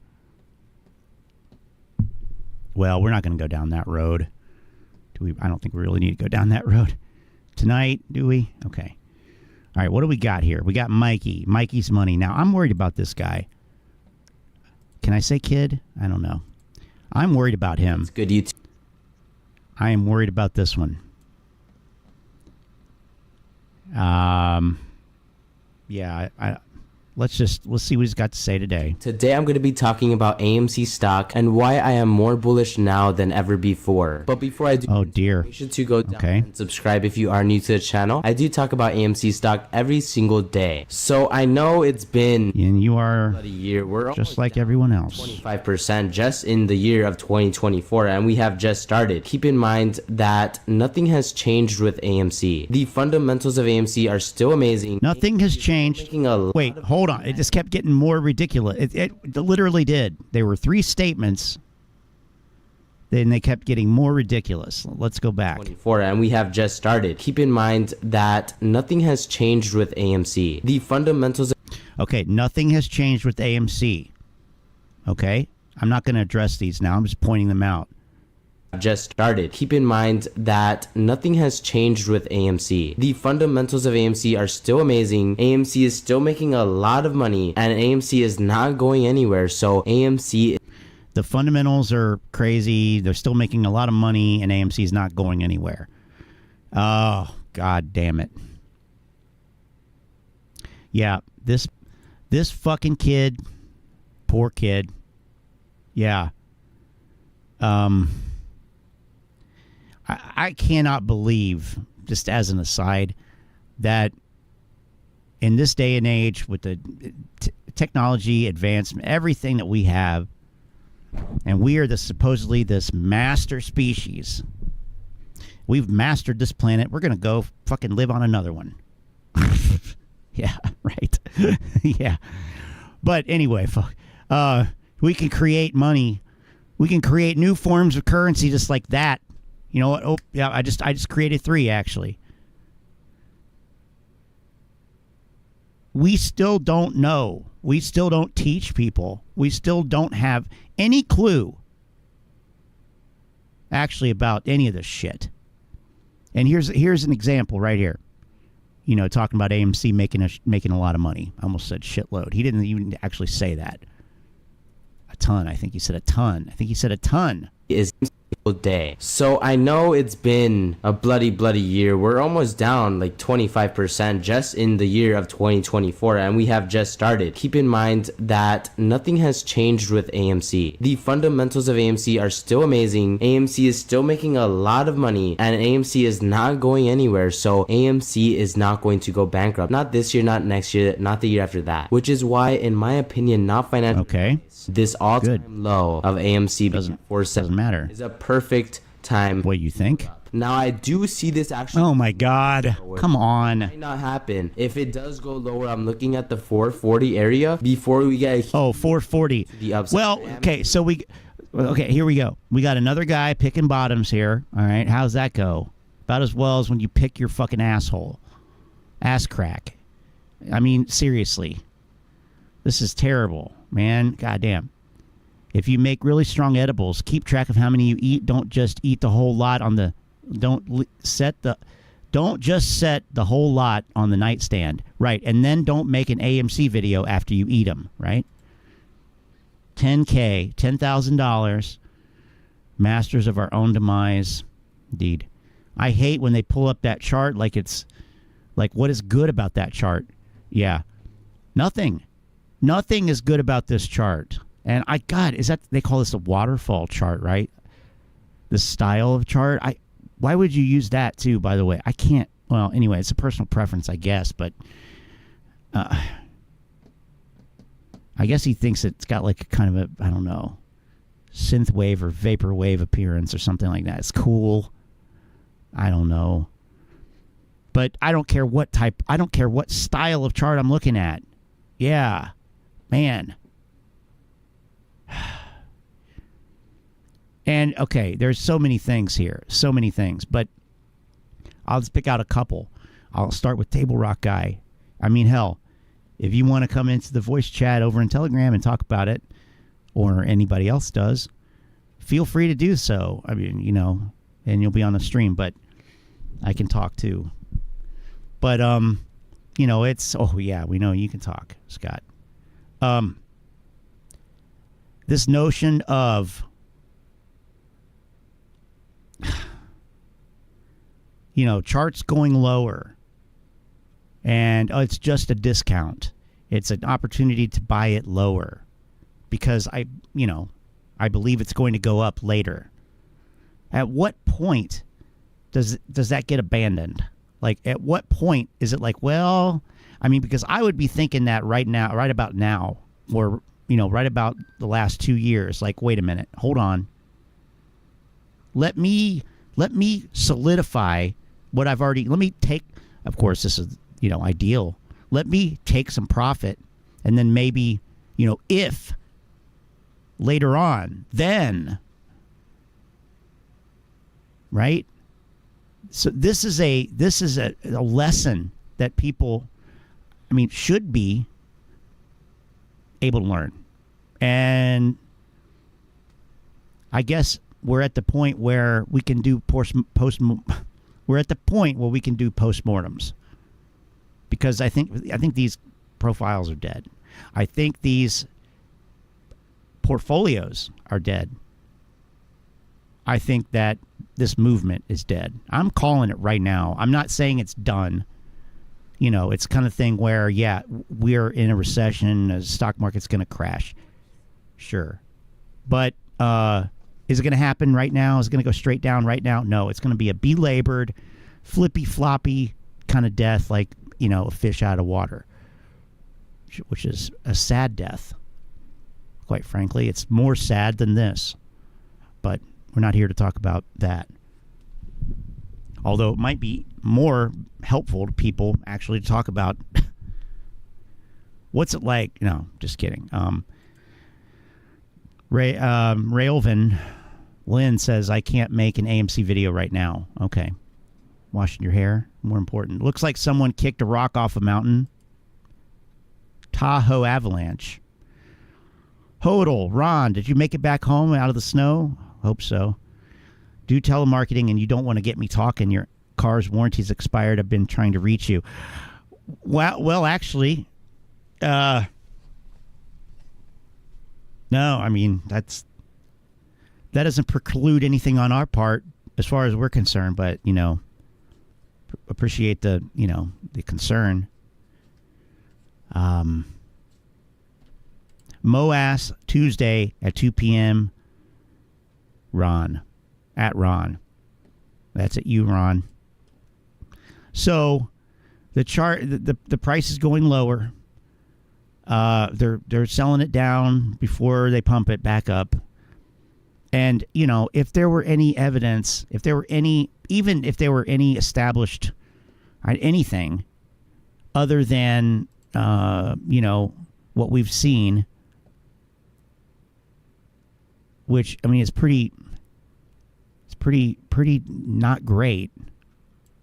I mean, this whole section right here, while it looks like the price didn't go down that much, and by some measures it did, and others it really didn't. But, you know, let's just say it was that the price was at the $40 to $50 level, right in here. This section. Let me indicate. So, fine. Polyline it is. We'll indicate it with the polyline here. Oh, that's cool. All right. That's it. Boom. Nice. I dig it. Inside this bounded polygon area, the polygonal bounding area here, I mean, that was like, okay, I know it's showing it over here as a range from 25 to 100. Okay, that's fine, whatever. I'll say it is, 60, whatever the average is here. I don't care. I mean, it's 470 now. This is on the adjusted schedule, the adjusted y-axis.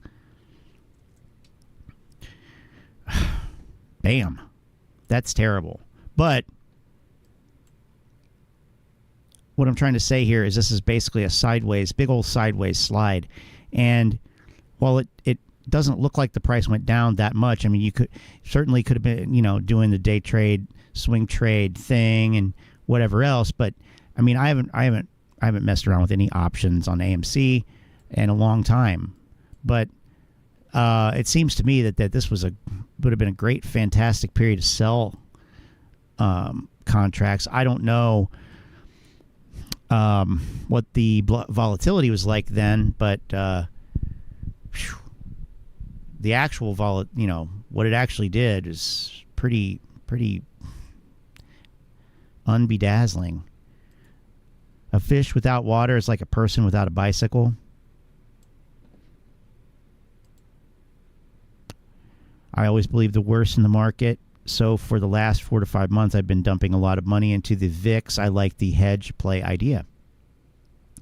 The VIX. Yeah, it's been,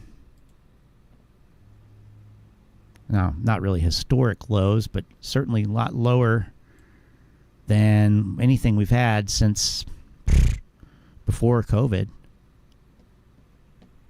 And, the VIX is like one of these charts. It's like sell heavy.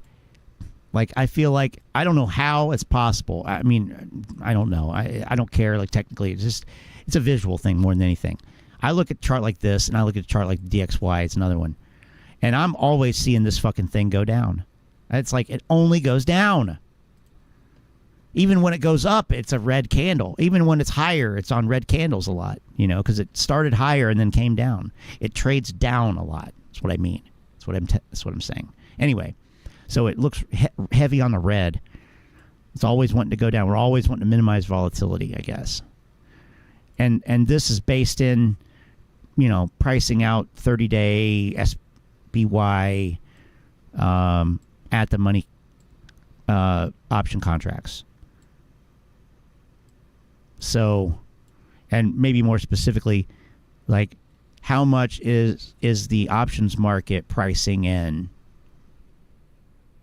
terms of volatility, in a 30-day window, and then plotting this. And I used to kind of know the formula and whatever else, but whatever, it doesn't matter. So, I mean, boy, to catch some of these moves would have been great just in volatility. So we're talking about the volatility of the S&P 500 removed from, out of context and as a tradable asset or security or, thing. So you can go get yourself some call options or put options on a leveraged or no leverage. On an index, an ETF that tracks this here. And, that tracks this, which is itself a tracking of volatility directly out of the S&P 500 option chain. S&P futures, I think. But anyway, so, if the thing about the VIX is, and they say, is that, it's either going up or down, really, and or obviously or sideways. But I mean, what happens when it gets down to a certain point, and one could even view this as like some kind of argument for cyclicality. But I mean, it's not that people aren't saying that things are not cyclical. That's not what people are saying.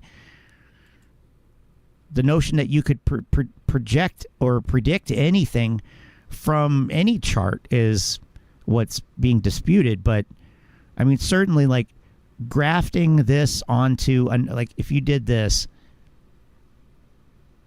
where is it? I forget. It's over here somewhere. obviously. It's oops.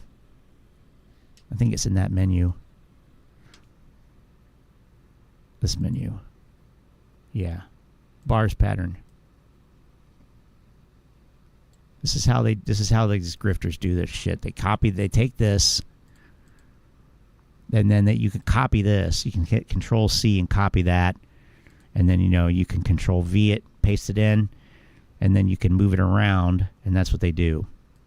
And then they'll take this and break this up, or they'll just do a bars pattern of part of this and say this is the A section. It's like a fucking song here. This is the A section. This is the B section.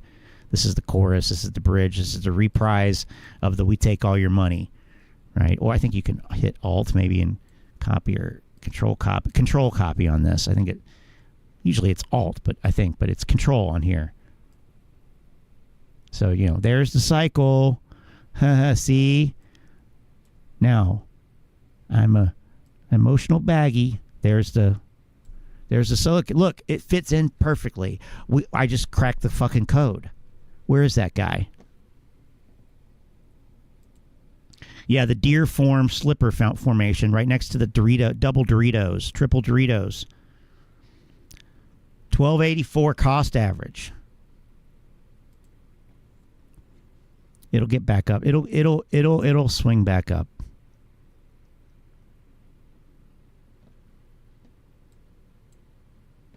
I mean, look at that though.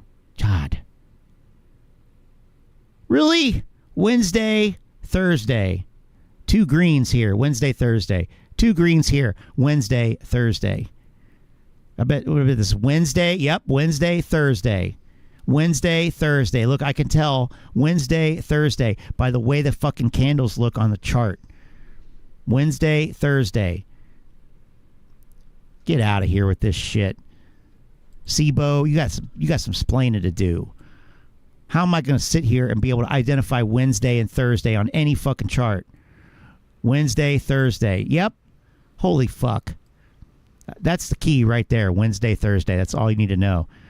What's going to happen now? Volatility is going to go down. I'll come back tomorrow and see if this clown predicted it right. This fucking clown muppet. Scott fucking Allen. Go fuck yourself. A huge rip by the end of this month. I am predicting it right now. So the OG squeeze that happened in January of 2021 happened when the SPY was at an all-time high. So today the SPY tanked. It went down back to 472 and it made a rebound towards the end of the day, ending the day at $476. Wait, what did he say? I missed that. I was reading something. Went down at the end of this month. I am predicting it right now. So the OG squeeze that happened in January of 2021 happened when the SPY was at an all-time high. So today the SPY tanked. It went down back to 472 and it made a rebound towards the end of the day, ending the day at $476, only down 0.04%. Guys, we are reaching an all-time high here. Once we pass 477, if we could hit 480, the SPY is going to be hitting an all-time high. It's going to be January. It is going to be the perfect squeeze setup, especially for AMC being at an all-time. AMC has just been crashing and crashing and crashing. This is not financial advice, but I do think it is a perfect time to go long on call options. I'm not saying that. Wow. Okay. Financial advice. Wow. All right. No. Going to be here. I'm not the type. If that's not financial advice, then neither is this. But that's a terrible fucking idea. Terrible fucking idea. You're gonna make me pull it up, aren't you? God damn it, this fucking kid. Let me bring up Thinkorswim. Looks like he was in PE class in 2020. How is he not? Looks like a job for Scoot Out. Yeah. Yep.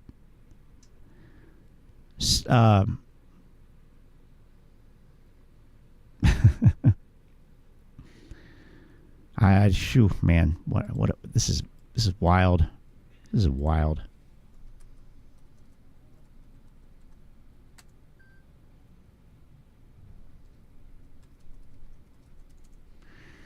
All right.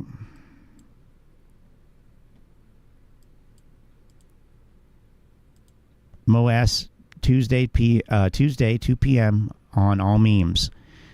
Is that No, I don't know. Does that include Tesla? Tesla included in that? Is Apple included in that? Are we including Walgreens Boots Alliance? Because I got my WBA. Ooh. Not a great day for... It's not a great time for drugstores. Rite Aid, first Rite Aid, now this. I don't know. I'm worried. They need to raise their prices again. Lambos and Bozos. Wait, Bezos or Bozos? Because you know he's going to want to get in on this. Somebody give Jeff a call, would you? Okay. Mullen MMTLP will rise from the dead in Moass. Huh. I mean, I'm finding just as much validity in these statements, though. I mean, you know, ironically, as I am in this. Not that. This. Really, 4 years later, you guys still think this will squeeze. Wrong, wrong, wrong. Yes, yes, yes. They do. But it won't. And you know, no. Amazon will be the AMC price. Wait, Amazon,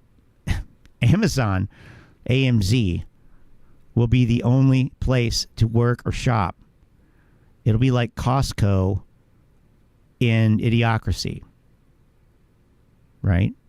Ron seen some shit, man. Yeah, Ron stared into the fucking eyes of the beast, it looked like this week. And that's one for the books. You know, you'd hire somebody to write that story, like in your biography or some shit, you know. It's like your Jack London moment. Anyway. Okay. You guys right now, something big is about to happen. This is not normal. This is not normal. You don't got to listen to It's not? Do whatever you want. There's a million of other... It's not normal. Go look at any shit stock. I mean, we can't even look at half of them anymore because they've been deleted. They're gone. You can't see them. They're that dead. That dead. Just like, you know, your bank account.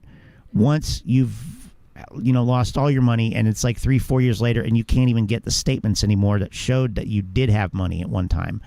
Like that, you're that fucked. Well, so you're sitting there saying it's not normal. I mean, maybe it's time to consider that it is. Maybe it's time to consider that you don't know shit, really, anything.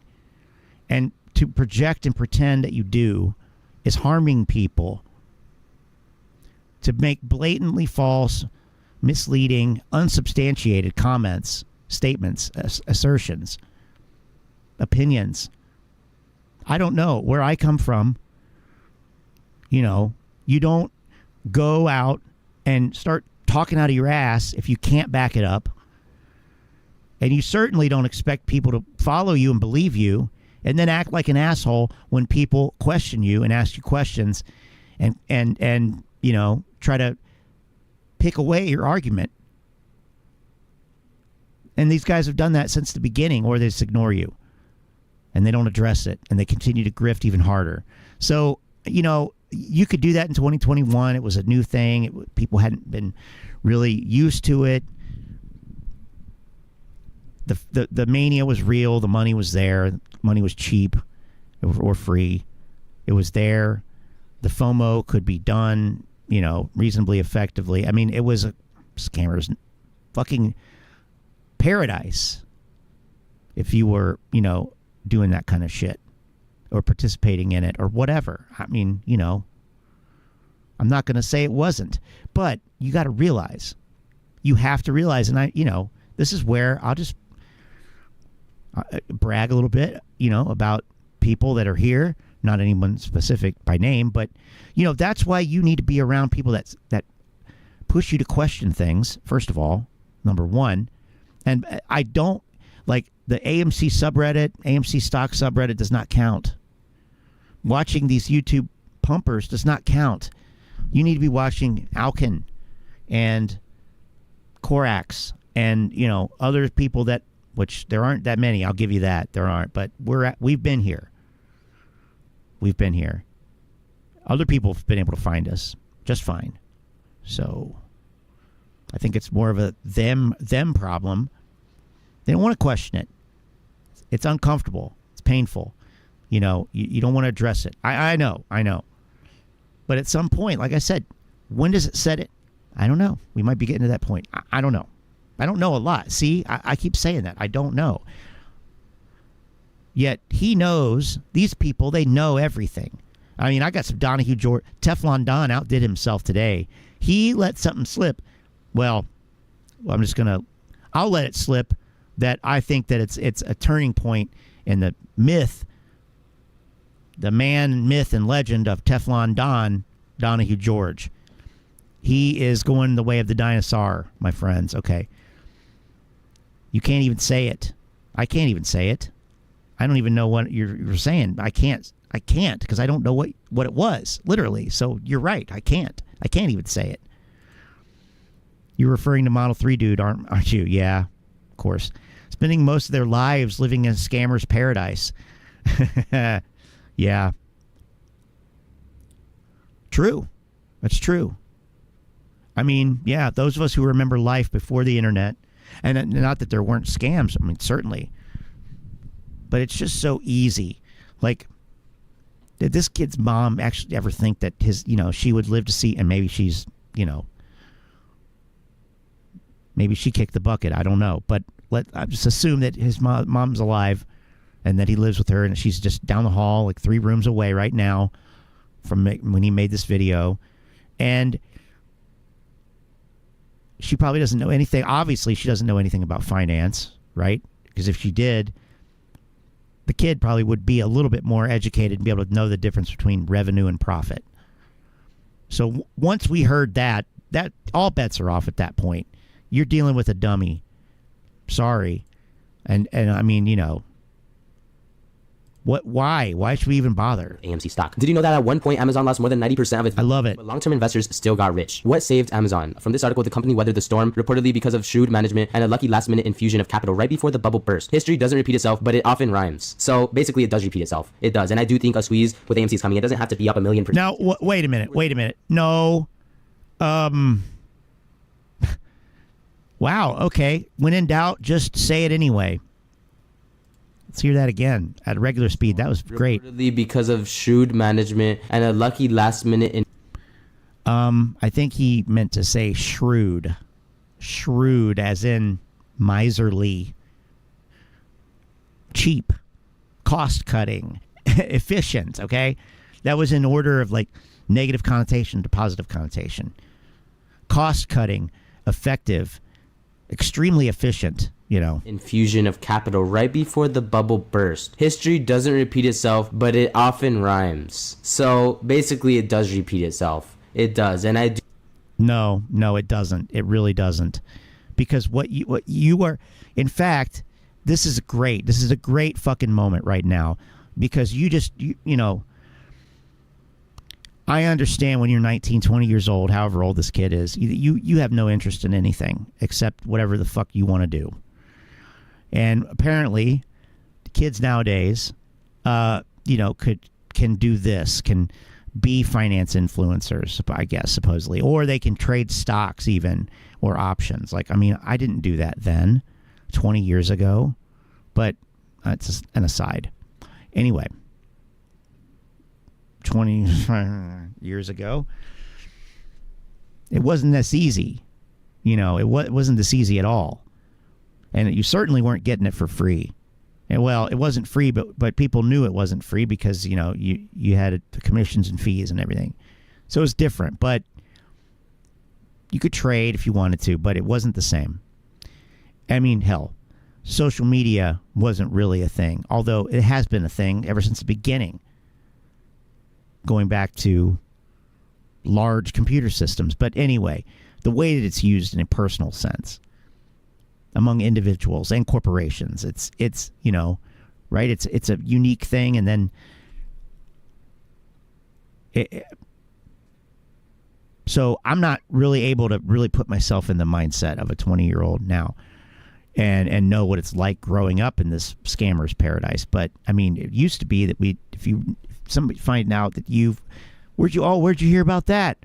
Well, I read it on the internet. On the internet? wait a minute, are you sure that's, you might want to look in, you might want to verify, you might want to vet that, you might want to do some research, you might want to do some due diligence, like not the retroactive kind, but the kind like beforehand. True research. And make an informed decision. So, like, what is your basis for saying that you think something good is going to happen? I mean, I understand you want it to. What's the basis? History doesn't rhyme, it repeats. History doesn't repeat itself, but it often rhymes. So it basically repeats itself, is what you said. No, there's a big difference between repeating something and rhyming it. You know, just ask, I don't know. Not quick enough thinker to come up with somebody who does that, but people do that. And, you know, if this kid made beats, what do you want to bet he does? He probably repeats himself if he were to write. I don't know. Because most, you know, yeah, whatever. No. Just no. I mean, it's on that magical 3-year cycle. Like, why hasn't it happened yet again? I mean, come on. I do think a squeeze with AMC is coming. It doesn't have to be up 1,000,000%, guys. If AMC were to go back to... Look at him walking it back here, trying to temper expectations. It's too late, kid. The check valve is blown out. The floodgates are open. It's $2 million per share now, or zero. Pal, I'm going back again. We got to hear this. Capital. This is great. Before the bubble burst. History doesn't repeat itself, but... I'm going to shut up for a while. Yeah, that's what I'm going to do. Basically, it does repeat itself. It does. And I do think with AMC is coming. It doesn't have to be up 1,000,000%, guys. If AMC were to go back to its normal price, which would be $50 now after the reverse split, that would be over 1,000% gain. I wouldn't even be able to do the math if you bought a call option and it went up to that level. Whoa. 10,000%. Whoa, bro. No, you'd still lose money because you don't know how to trade options. Okay? But anyway, history most certainly does not rhyme. You can trade if you want to, leave all your funds behind because your friends don't trade, and if they don't trade, then they're no friends of mine. Wow. Now, is that Chat GPT quality, or is that good old brain cycles? The brain cycles or CPU cycles? I bet you that kid sags his pants while wearing a belt. Yeah, if he wears a belt. I don't know. I won't take that bet. You're going to have to go to the market maker for that one. See, that's going to be the problem on our prop bet system. There's going to have to be a liquidity provider because people aren't going to take the wrong. People aren't going to take certain sides of some of these trades for predicting. Like, who's going to take the side of the trade that he doesn't sag his pants? I don't know anybody who would say, yeah, this kid, he probably wears them on his fucking hips. Like way up there, like Fred Mertz. That's like above the stomach. He wears his pants above the stomach. Okay. Yeah. But I mean, I dig it though, you know. We need to be doing more of those kind of bets as a society. I think it'll toughen us. I think it'll work wonders for society. Yeah. More, not speculation, but predictive trading. We can come to consensus on things in finance, and it can be used like in things like Augur, for example, which is kind of an evolution of like something like a sports book or a betting pool or, you know, such things. So we don't want broken or exploitative betting. We want transparent, open, you know, all this kind of stuff. So yeah, I want to be, yes, I want to be a bookie. Okay. Don't laugh at me. Call options, which is why my mom was more proud of me than his mom should be. Perfect time to go long on call options. I'm ready to buy call options. I'm looking to buy, but like I said, I do predict AMC going down to 450, 440. So I am watching that level, and I am ready to load up if it does hit that level. Now it might. Okay, so Manuel said, you know, No tendies. Can I still get nuggets? Yeah, right. Smaller portions. But he went, he's like, it doesn't have to be a major squeeze. It could just be, whatever you can spare. Can you spare some change? Shit, I'd rather give the fucking money to the Salvation Army than to you, kid. Okay. Men without hats. Maybe. Noisy Quarks could tweet at Doug Sifu and see if he will play market maker for our group prop bets. Yeah, you know what? Ask him where we can get fucking exchange and order book and execution like system from. I'm half joking, but I need that. I can't. There's got to be a crypto one that can be repurposed or something, but I don't know. Maybe they have a shareware version or something. I don't know, of whatever they use. Maybe I can get it on torrent. I didn't see it on the Pirate Bay last time I was on there. Anyway, but that would be awesome. That would be amazing. Doug Sifu.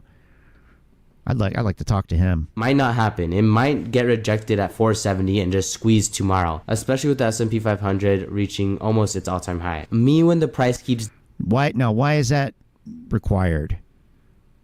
So we're back to the S&P 500 making an all-time high and that being a squeeze catalyst. Well, I'll remind you that we have a bunch of these catalysts that have come and gone. A bunch. But, come and gone. Like old lovers in your life. I don't know. Like, pets come and go and family members come and go and everything comes and goes. And there's a time for this and a time for that. And, the Bible says so. But, just a kind of an overview here. I'm trying to find it. I'm trying to find it in my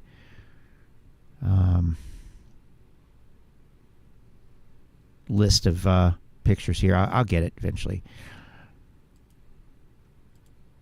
Here it is. All right.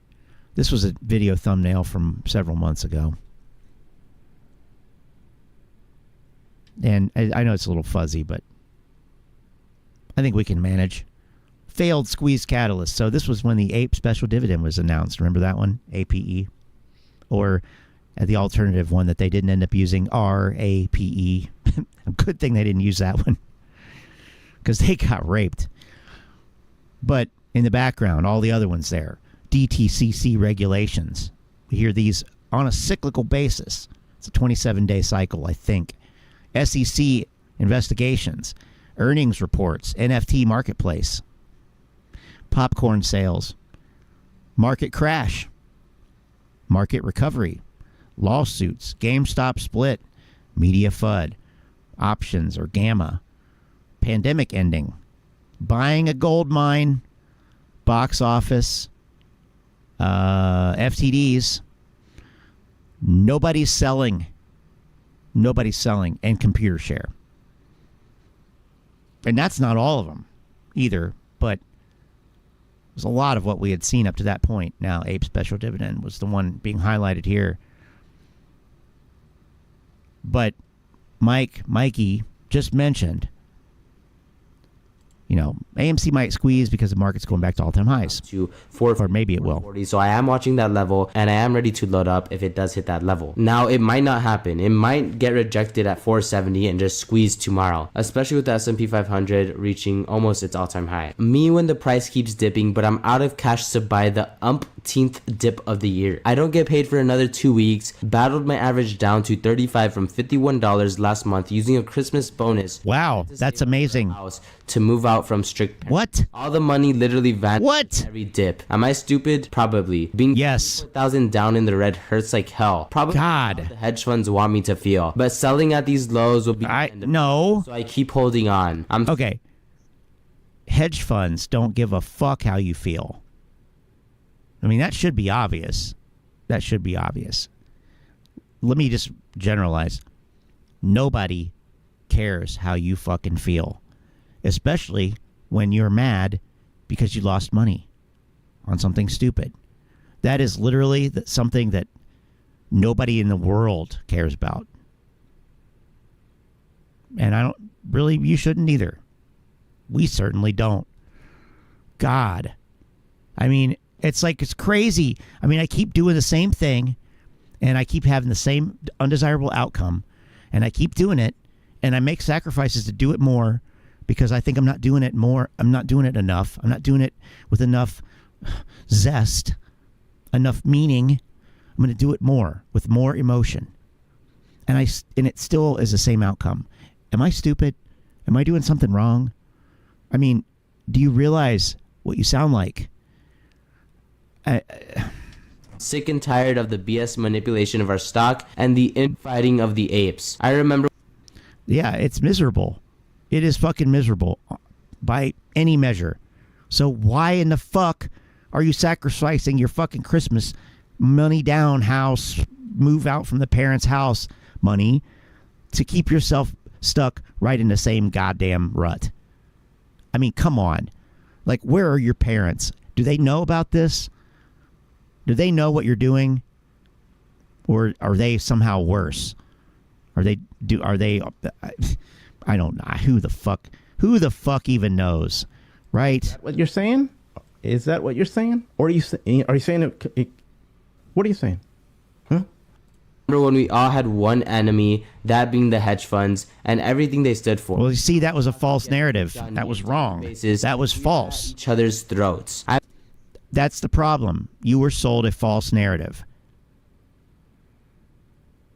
But for once, I can actually say that in this instance, at least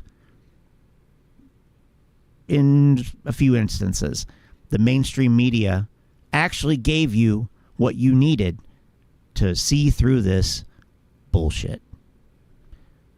They did.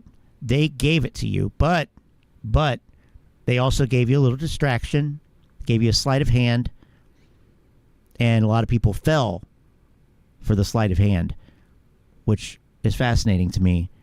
It's probably not surprising that magic and sleight of hand and illusions and things like that are interesting to me, because we're, doing what we do here, looking at these illusionists who are trying to paint an illusion of something that's obvious. Obviously, the hedgies are trapped, The hedgies, hedgies are fuck. And they have to cover their shares, and there's naked shares, naked shorts, all this stuff. That's illusion. I think we'd say it's delusion, but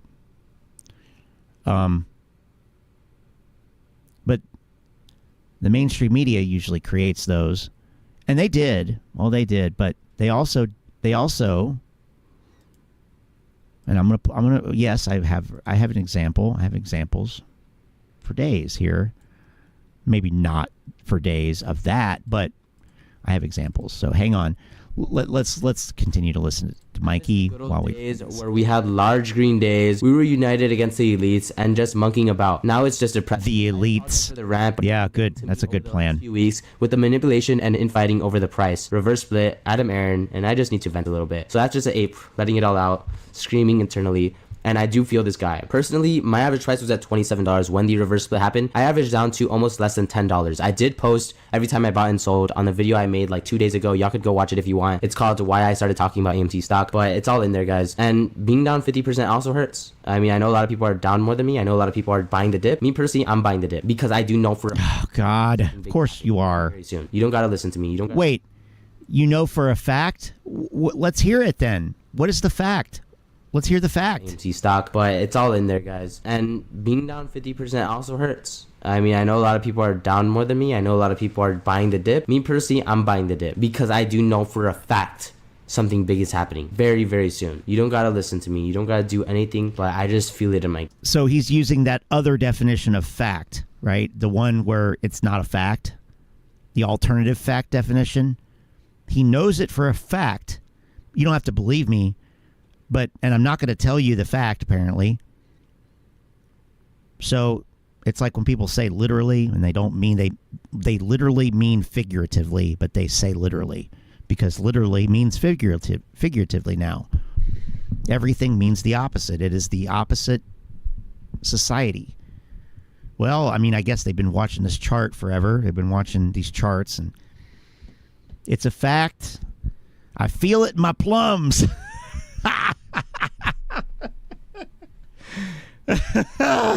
God. Yeah. Yeah. Well, hey, you can't argue with that. I'm not going to argue with that. If you feel it in your plums, by God, by golly, it's real. I really do. I really do. I mean, it is getting juicy, this dip. We know. OG January 21 apes. We know that you do, but, I mean, I still have not heard a fact. He said he knows for a fact. No, you don't. I know for, I feel. Okay? I feel.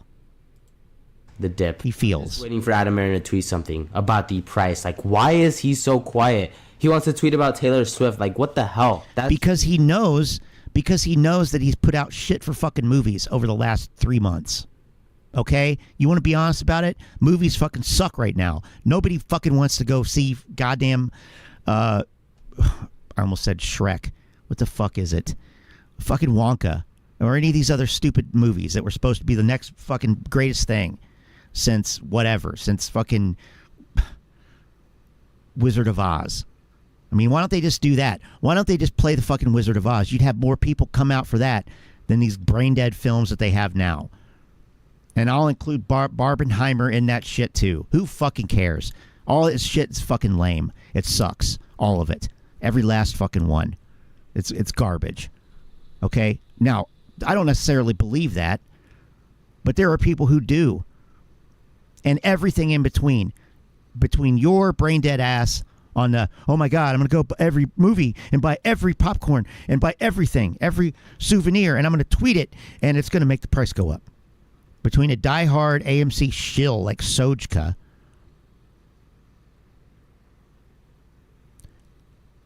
and somebody who says, I hate every movie. Every movie sucks. I would never go pay money for any of that shit. Which I'm closer to that side. Obviously. Yeah, that is my side. But whatever I think doesn't matter. I'm just saying, you got a range of opinions. Man, even these guys can't even say, wow, we got so many great movies right now, guys. Even Uncle Frank, who's not a financial advisor, can't even say this. Even he can't. He's still waiting for a fucking black swan, white swan, whatever. So, and we're also talking about a kid here who doesn't know the difference between revenue and profit. Let me put it to you this way. Let's say that you sell drugs. Let me put it in terms that he would understand. Let's say that you sell drugs, okay? And you get a bunch of drugs and you pay a bunch of money for them to whoever you buy it from, or let's just say that you're working on credit. Okay, it's a terrible idea, but all right. So you get fronted for $1,000 of drugs. Okay. And you go out and you have your people, or you sell the drugs, and you come up with $1,100 at the end. And so you owe the drug dealer $1,000, right? So that leaves you with, and I know he can do this math too, so I intentionally just made it even numbers, very simple. All right, so you end up with $100. And so that's your profit, right? That's how much you get to keep. That's important. Because now you can go buy some Jordans, or whatever. You go buy whatever kids buy. Drugs, right? What was your revenue though? So you could go around and say, yeah, I made $1,100 selling drugs this week. When at the end of the day, you know that you only made $100. Revenue versus profit. Revenue versus profit, Mikey. You got to learn that. You got to learn that. Okay? And I know that you can understand that example. Not because I'm saying anything bad about you or making any, stereotypes or anything like that. Who am I kidding? You're under the age of 26. I mean, of course you understand that. He probably sells drugs. He could probably do a better metaphor on it than I could. Okay, anyway. Mickey knows nothing. Mikey, he's a little Morantz. The lights ain't getting turned on in a dark pool, kid. Yeah, right. Well, they think it is. They think there's a chance that Gary Gensler cares. But, I just as a, another little aside here, I would argue, and I would, I would like to hear this argued, I think the Bitcoin, spot ETF Bitcoin thing, I think that shows us that is what's Gensler going to do for you? I don't think anything. Now, maybe it's not related in any way possible to AMC. It's not at all. I'm just saying in a general sense of, in a general Glenn, sense, in a general sense of, is this, who does this, that kind of thing. Who benefits, yada, yada, yada. Figure out where I stand on that. I dare you. But anyway, let's see what we got here. So this is normally the futures thing. But I was just going to go here and, boy, the market too lately. I mean, it's just like, it's just, I don't know. Who knows? It's all dominated by the dollar. If you really want to know. Not that that's really saying anything, but, I mean, it's pretty much is. It's pretty much a typical inverse type of correlation that we're seeing. And, of course, that spills over into, theoretically, into bonds. But that's not why we came here. I want to go look at this option chain because he said he was going into calls, and I don't know if I buy that. Let's see here. Well, these are the ones that expire tomorrow. This was the one where there was like, I don't know how many thousands out of the money. So we won't even bother looking at that one. We'll go to the next one, which is a monthly expiration. So look at this. Right off the bat, what do I see visually?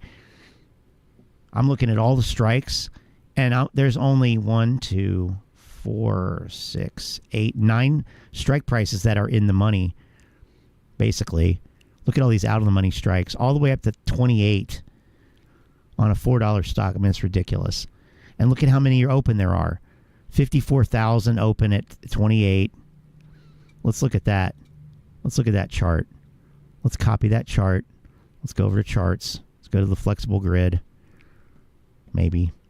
Let's take these out. Or we'll just maximum. Well, no, not that. What are you doing? What are you doing? Let's maximize this cell. Let's copy the ticker in here. Let's look at the chart for this option. So let's call option. Let's add the volume. Well, we got the volume right here. Turn the volume up to 11. All right. So we're looking at, can we look at the, I just want to see the whole, yeah, that's the whole contract. Everything that's been traded on this, going back to whenever it was instituted back in, what is that? 8/28/23. August 28th is when this one started, and we're looking at daily candles. So this day we had a lot traded. This was about 4,000, and then here. So when was that? That was 9/7/23, and then around 11/9/23 we had a few more here traded, and then we had 6,000 here recently, and another 6,200 here traded. Open interest continues to climb. That's this line, open interest, so we can see it accelerate there and right here. So that's the largest jump in open interest for these highest strike price calls that expire next week for the monthly expiration. I would say no, it's not a good idea to get in these at all. I mean, these options are already worthless. You couldn't sell these back to the market. They have a zero bid. Like, nobody's buying these at all. I mean, you can buy one. A market maker will sell it to you for $1, but they won't buy it back from you. It has a zero bid. You cannot get rid of it, so it's worthless. So there's literally no point to trade this. Well, you can't trade it. You can buy it. 54,000, 22 traded today, 22 purchased today. Right. The highest today on this expiration was actually 12,500, right here at the money, right here at $5. And we can take a look at that. It's trading for about 15 cents on that particular contract. Let's go to the charts and check it out real quick here. Come on an intraday type of basis. So yeah, I mean, well, we need to look at daily. So I mean, like, the thing is, like, these options just aren't not that. I mean, there's nothing really. I mean, this is what I do, and I'm not really intrigued. I mean, look at this. Where's our open interest line? And the open interest continues to climb too as the price goes down and volume accelerates there. Interesting. Okay. Look at this one. What happened here? Really? I'm not really sure what happened there. The open interest really swing that much from 35,000 all the way down to 4. Maybe it was when they did. No, that's reverse split, isn't it? Right there. I don't know what it is. Yeah, 822. So it's probably when they switched the option. Anyway, looking at volatility on these two real quick.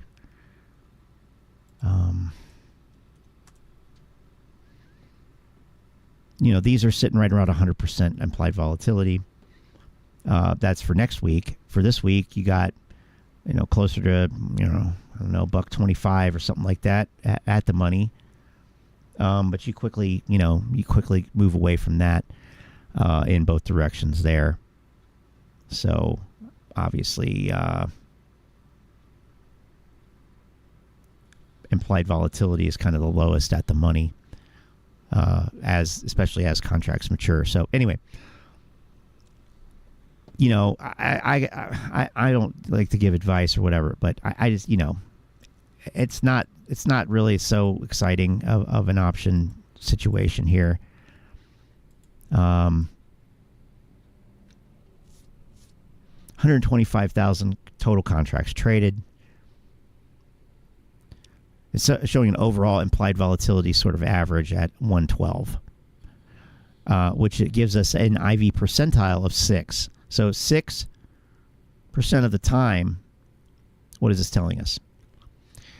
6% of the time, the volatility was underneath 112. So what's it telling us? It's telling us that implied volatility is what, high or low? 6% of the time.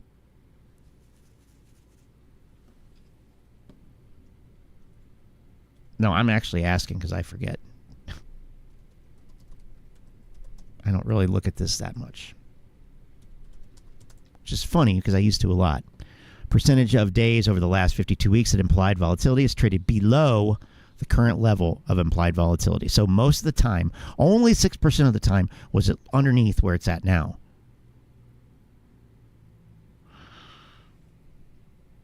I just pulled this here from Tasty Live. Just looked it up real quick. But another thing I want to look up here. I don't even know where I can get this now because Volify is gone. Volify apparently went away. Maybe it was this Alpha Query. Other places have it. Optioncharts.io, unusual WAM. No. Yeah, it's pretty flat.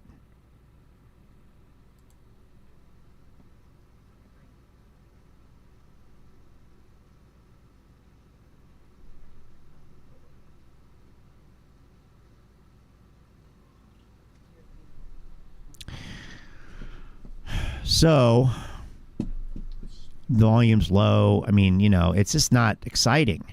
There's not that much going on. You had a IV peak back, well, shit, look at that. Back in July, you had one back in April. I don't think there's any reason to be playing around with that. Personally, that's my sense. But, boys will be boys, right?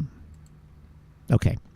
Well, anyway, let's finish this shit up here. Only thing pissing me off. Damn it. Screw all the head you screw everyone else. Why isn't Aileron talking to us? Why the hell? Where is he? Why isn't he talking to us? To get apes to sell. I mean, what the hell? This entire time I've been averaging down. When the reverse split conversion took place, my average price was around $36. Since then, I've been able to reduce it for 50%. Either you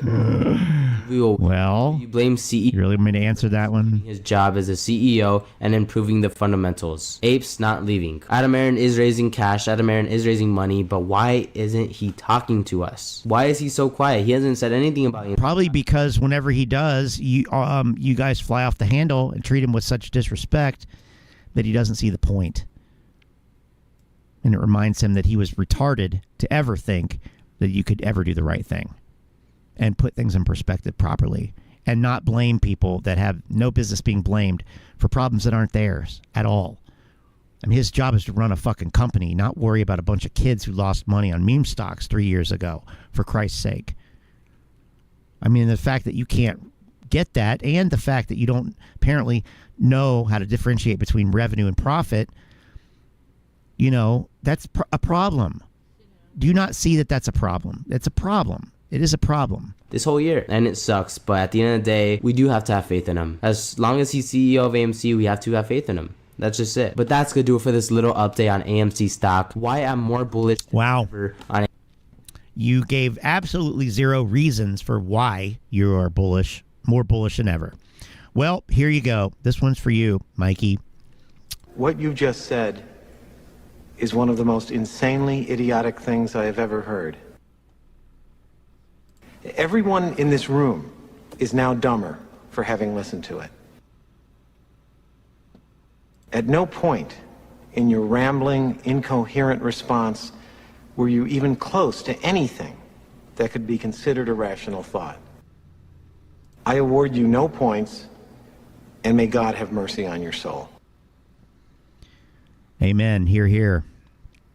That's an honor. It's a distinction that few possess. Okay. Let's see. What do we got here now? We have zero data. We have some other dude.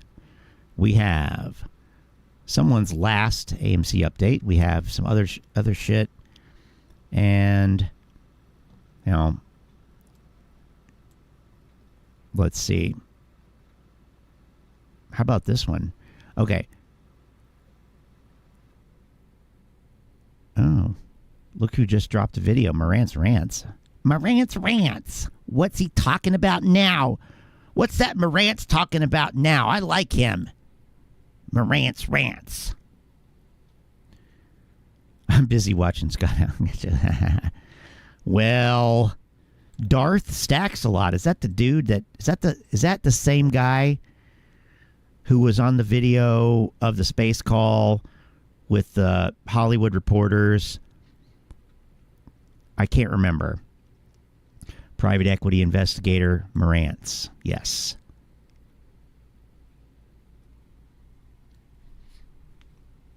All right, let's check out some of this shit here.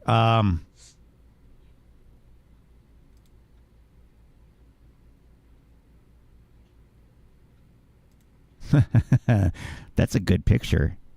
I'm gonna pull that up. We'll see. We're saving it in videos. All right, cool. Check this one out.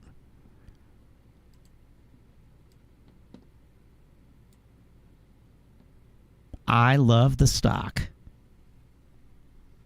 I love the stock.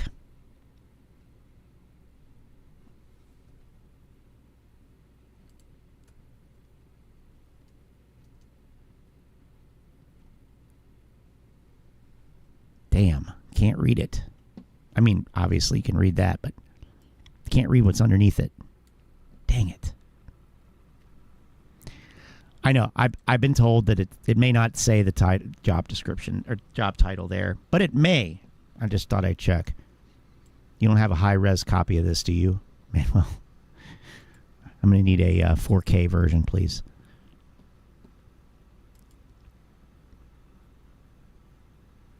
Big squeeze. God, this is rough, but don't get faked out. Don't get faked out. AMC crazy. Oh, I know. Hold on. Trading Jesus. The Trading Jesus. AMC GME. When to buy. The truth. No one tell. What is this? Oh. Never mind. Lottery stocks. Well, we knew you'd be here with some videos. I mean, you wondering if New York Angelo, buy the dips, or / Benji, the creative investor, lottery stocks, and like Zane investing all these AI synth voice channels, wondering if they're going to make videos, like wondering if the sun's going to come up. Of course they're going to. They're committed. If you're still doing it now, you're committed. What's this here? All right. Entrepreneur. AMC to the moon. Who's with me? What in the world? Entrepreneur. It's an interesting one. All right, YouTube. We're trying. All right, we got another stock genius here running a MacBook Pro. I don't know. These people, when are you going to realize? Like, if you are trying to trade stocks and stuff and you're using a MacBook Pro or a Macintosh computer, you're in the wrong section. All right. You know, you're trying to bring that long-haired attitude to a short-haired man's world. Okay? You want the straight-laced business suit. You don't want the dude in the barefoot feet. Okay? You don't want to be denied service at McDonald's because you'd probably have a Mac, I guess. I don't know. Find this again. Funny. Not funny. I know. AMC, we're going to the moon. Just a quick background. Oh, okay. Right. The first time along these, really bullish, got in after this breakout. I got like a 40% on this. You got in after that breakout? You never could have. Really, girl? You never could have made me believe. Wow, got in after the sure. So I got me like 400. Waited for this pattern again. This is where I took my L, which wasn't bad because for this I got it here and then went. You don't take L's. You need to learn the zero data method. But now, zero losses. After these two candles, I'll probably put in another 1,000. See where it takes. No high res. Waiting for it to close today. Dang it. From there. AMC. Okay. All right. Well, how'd we do? All right. Well, anyway, we don't know.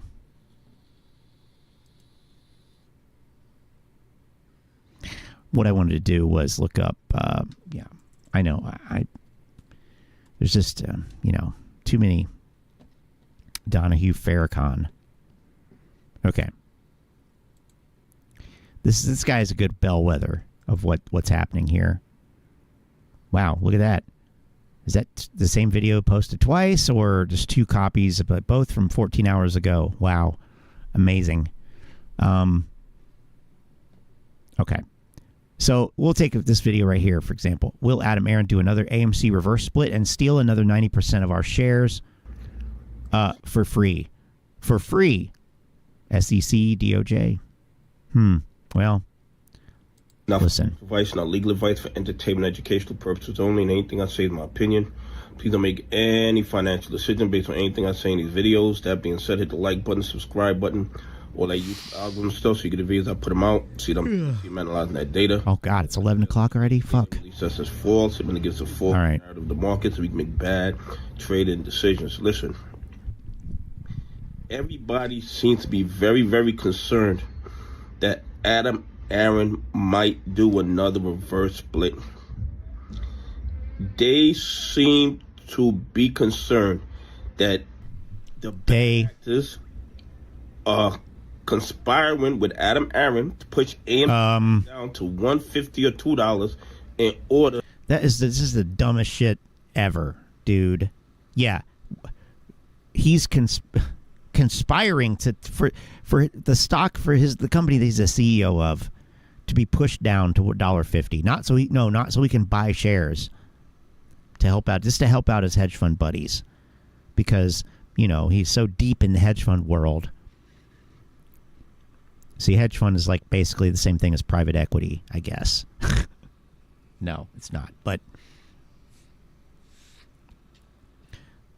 these clowns say hedge fund. Marantz Rant says private equity. It's the bad guys. The bad guys. The enemy. That's all it is. It's the cult paradigm has to have an enemy. To do another reverse split of AMC. Wow, that's shitty.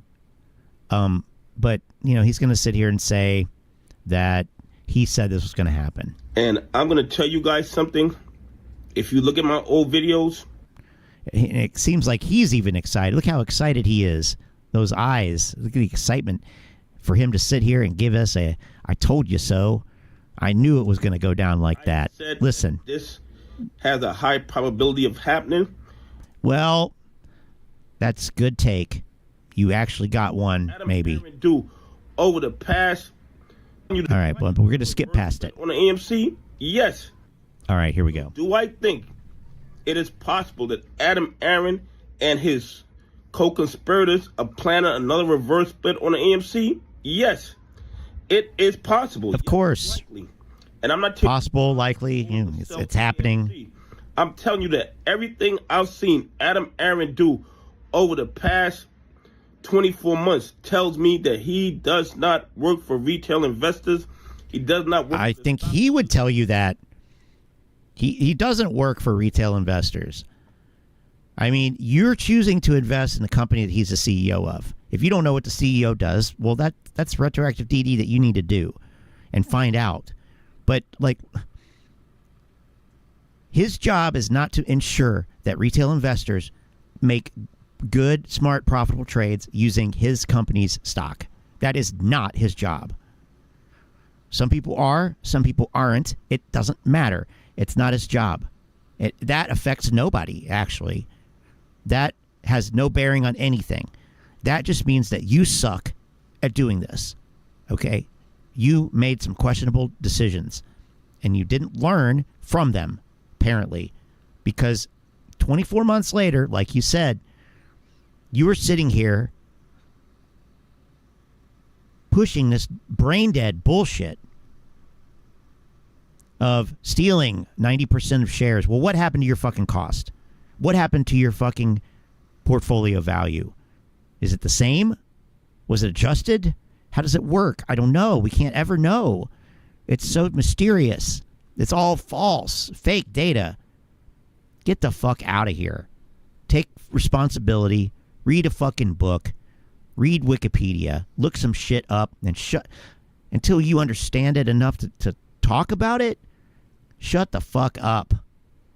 I mean, goddamn, this is a fucking brain dead voice I will not miss at all. But he's a bellwether. So what's he saying? He works for himself. He works for the hedgies, and he works for his handlers, because I believe somebody has undue pressure on Adam Aaron, because he. Oh, he's under someone's influence. Yes. Well, clearly it was that Russian figure skater. She's the one. He's got her under his skin or something. He's intoxicated with that. Whatever. Hey, they have never lost money on another stock because they have never traded another stock. Not a bad point, Lynn. Sojka sucks. Well, you going to give us some examples or anything, or just do I have to look it up too? I mean, I don't disagree, but try to hide the decisions that he makes. Well, then maybe if he doesn't try to hide them, I'm just spitballing here. If he doesn't try to hide them, And so everybody sees them, including people that are smarter than you and I put together. And they don't see any problem with it. And everybody's tagged the DOJ in their tweets and shit, and they haven't done anything. They don't say anything. I mean, excuse me for being so silly to ask, but is it possible that we're wrong? Is it possible that our narrative was just that? It was a narrative. And we're going to hear tomorrow night, I think, some points of that narrative systematically and systemically picked apart. Well, we're going to hear some arguments about that stuff on a live stream that will be taking place over on a Noisy Corax's web channel. And I'm looking forward to the breakdown of these motions to dismiss that have been submitted by the various defendants in Al from Boston's lawsuit. If you want to call it that, it's something. It's a clown suit. It's a fat suit. But we're talking about Goldman Sachs, all the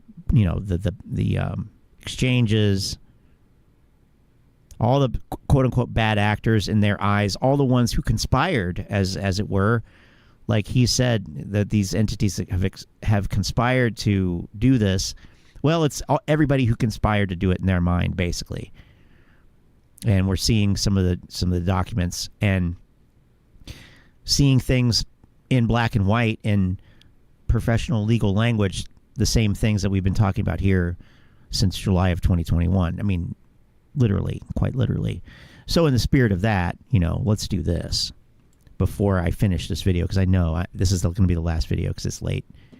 It's getting late. But I want to take us back here. Imagine a time where we had no clue. We didn't know anything. We had no clue what was going on.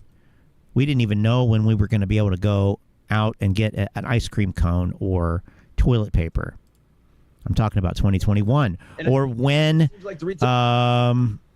when things would ever return to any sense of normality, or anything like that, or anything. I mean, we didn't. So, actually, this is June 5th. Wow. I'll be damned. So this was right after the run-up of AMC, and this is a very important clip because this clip, this clip gave the narrative some things that it used, and it was very successful with, got a lot of mileage out of. So let's listen to it. I'm going to listen to it. I'm not even going to stop it once, okay? Turning over a new leaf here on June 5th, 2021. Not even going to stop it. I promise. Here we go. For a long time. And I think it just seems like the retail investor has the upper hand. He conceded that AMC shares are probably not worth what they're worth right now on a fundamental basis. Maybe they're worth 20 or 25 bucks a share. But he also said that at 47 or whatever it's trading at right now, I don't know what it is in the after hours, that is what the market is valuing AMC shares at right now, and that is all that matters. And Tim, you're already shaking your head. Why not? Why isn't that the case? Because short sellers aren't going after retail investors. They're going after bad companies. I mean, it's the most absurd thing I've ever heard. Smart guy, but I mean, come on. I'm tired of this. And this, this going after the man thing. I mean, look, yes, you can make money in momentum. You can lose money in momentum. But again, it's like Mr. Obvious Day. All right, that to me is a dynamic here that ultimately the momentum that's being where the genesis is in a chat room. And yeah, I mean, price can be truth in terms of a company being able to issue shares at a higher price. Doesn't change the company's business. Rich Greenfield also talks about cinema. Fucking want from me? Get off my dick! Mark and other theater companies that aren't going through this kind of renaissance, and I mean in terms of their share price. So again, the investing with a incentive to track momentum is what a lot of professionals do. So let's be clear. But in terms of looking at this as an us versus them, I'm sorry, I'm not buying into that. I think that's dangerous. Yeah. See, I just broke my rule. Fuck. Never mind. And again, look, there's a lot of people, there are a lot of short sellers out there that have been borrowing stock they didn't have. In other words, yes, I think there are dynamics where retail investors can get caught, but it's really a dynamic where I think this is going after bad companies. Yeah, but here's what's interesting. It is actually changing what Wall Street does, how it does it. There's a report on Bloomberg saying that various prime brokers are tightening the requirements. Everyone in this in order room to short some of is these now so-called dumber meme for stocks. having listened Guy, I know to you it. pointed this out. There's some firms that threw in the towel in terms of coverage of companies like a GameStop and an AMC because they are so divorced from what they call fundamentals at this point in terms of their price action. I mean, whether or not we like it, whether or not it's here to stay, at this moment in time, Wall Street is taking notice. Let me give you a little news flash here, Melissa. It was not here to stay. We didn't like it. We didn't like it, but fortunately, it was not here to stay. Okay, there's that. Secondly, let's go back to that wonderful little soundbite that was pulled out of this right here. Where do you think it is? Right here. Look at that. Most replayed moment right there. What do you think that one is? Borrowing stock they didn't have. In other words, yes, I think. Well, that's good. Yeah, we'll start it right there where he said borrowing stock they didn't have. What happens when you borrow stock? What can you do then? You can sell it. And then you're short the stock because you don't have it, but you owe it to somebody, which means you're going to have to buy it at some point to close a trade. Short selling, right? Regular, plain old-fashioned, garden variety, good old-fashioned American short selling. Red, white, and blue. Those colors don't run. Okay? Especially if we short China and other dictatorships. But anyway, not telling you to buy anything or short anything. Listen to what he says. Listen again. I think that's dangerous. And again, look, there are a lot of short sellers out there that have been borrowing stock they didn't have. In other words, yes, I think there are dynamics shorts, where retail investors can get caught, but it's. So yeah, he's talking about borrowing stock. He says that should be the first clue that nothing is naked, except for Melissa Lee's lack of understanding, and probably sexual chemistry with Trey. I'm gonna guess, maybe. I don't know. I just literally made that up, but it could be. I don't know. Maybe she talked to him. Maybe she was impressed, or maybe maybe he bedazzled her with some big words or something, or his ambition, or his work ethic, or his sob stories, or anything about him that was manipulative and designed to catch people, draw them in, keep them engaged, and ultimately extract money from them. So that's the point, right? So anyway, that's naked. Stick to the teleprompter, honey. That was not that it, or it was on the teleprompter. If it was on the teleprompter, then that's fucking way more insidious than I thought. Because I think the consensus is that this is an unscripted moment, which maybe we need to be questioning that, but I don't have any evidence, so I can't really. But we can go off of the words that were said by all the people. And he's talking about short selling. He's not talking about naked anything. And, it's just not. But this is where it started. I think this is where it started. I think. Does anybody know of anything before this that was so influential in this movement of social media pumping here? I don't know. This was the thing. This seems like it was the thing that really solidified it in the narrative. In fact, yeah, I'm pretty sure it was. I mean, I'm not going to go. We need an authoritative history. Somebody needs to put together a wiki, a media wiki site. I could throw up a free one where this could be chronicled, and we could have an editable timeline, pulls on the wisdom of the market, so to speak, if you will, which is it's kind of a similar thing, right? You're crowdsourcing the knowledge. It's not money you're giving them, but, effort, time, brain cycles. So we could have a timeline. But anyway. There are a lot of short sellers out there that have been borrowing stock they didn't have. In other words, yes, I think there are dynamics. So maybe he's saying that there's a lot of short sellers borrowing stock to cover other shorts. I don't know, which is completely legitimate. It's legitimate because it will deliver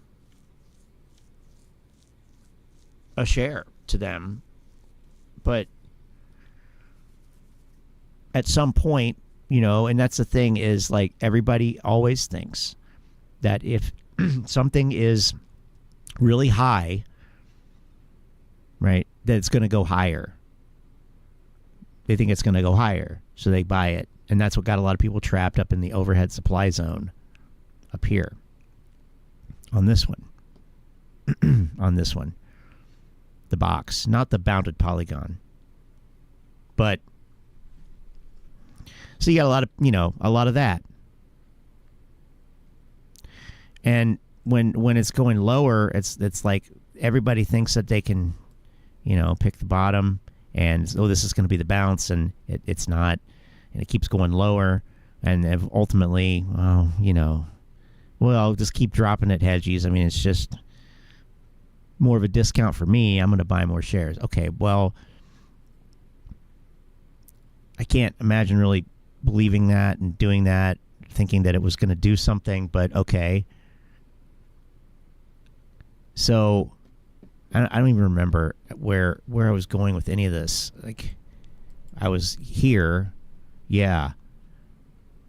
Oh, everybody thinks that, whatever, it's because something like this snap shotgun blast up here, it's probably going to keep doing that, or it's going to like shoot back down quickly. But what happened was not either of those things. It went sideways / down for 2 years, and these pumps and dumps, a lot of them, especially these two, correlate with, I'm not saying it was caused by, I'm just mentioning a correlation, okay? Market-wide known short covering rallies that happened across all stocks. So everything went up and then down when AMC went up and then down. Here in March and here in August of 2022. That's a fact.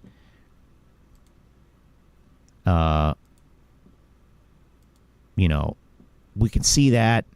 We can look at media articles from then and see that evidenced. So that's incontrovertible. Now everything's sort of diverging. Look at that. Look at that one. Ooh, that's going back to the negative beta days when they used to say that. But it's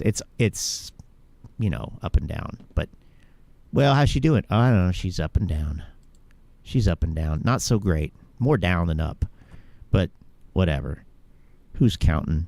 We don't care. We're holding till zero. Zero, hero or zero. Okay.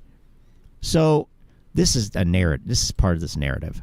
And their whole shit depends on this narrative. Now, but listen, it's more complicated than that, though. I thought they just made up shares out of thin air. I thought they just printed them out on the magical share printer that's in the basement, of the pizza shop or whatever. Well, it's not that complicated. I mean, it's not that simple. The decisions that he makes and the timing of these decisions shows me that he is definitely not on our side. But if he didn't do that and the stock was delisted, you'd be saying the exact motherfucking same goddamn thing. And it would be worse. Because then you definitely have no chance of getting any of your fucking money back. You are in the shit trench at that point. You are in a shit tornado. You're in a tornado of shit. swirling all around you, and you're about to get sucked up into it, you're fucked. Going down the toilet bowl. Pretty much. I mean, hey, I haven't really seen any of these OTCs that have done shit except swirl around like a tornado of shit. Not a toilet. No. It's definitely not supposed to be shit there. Anyway, what's happening? We have Sonny Korax in the chat. Voice. Good evening. Yeah. I don't know if I can be heard in there, so let me see something here. Cannot be heard in the voice because I definitely don't hear you. Listen to you on a delay And that via the stream. Is not. There we go. Okay, now let's see.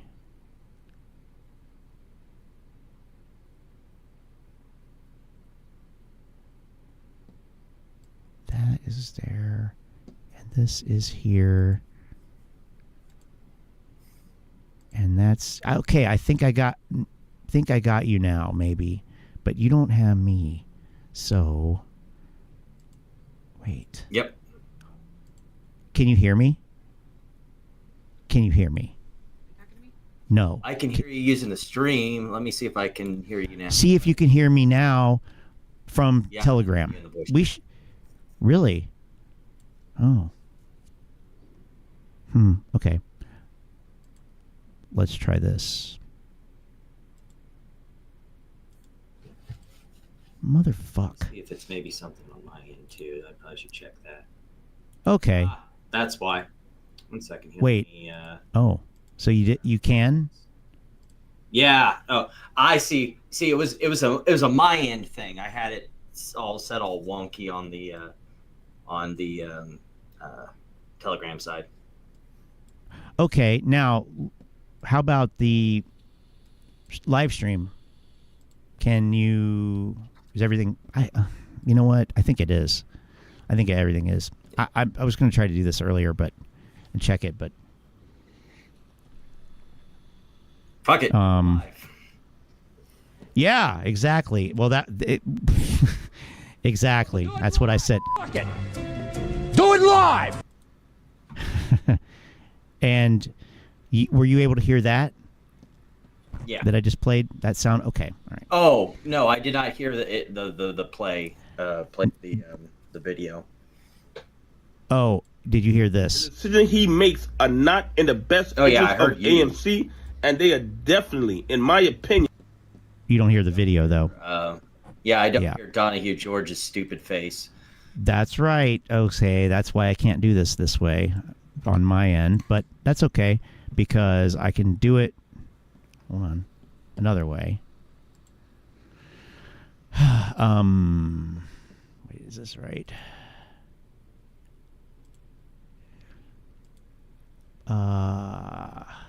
No.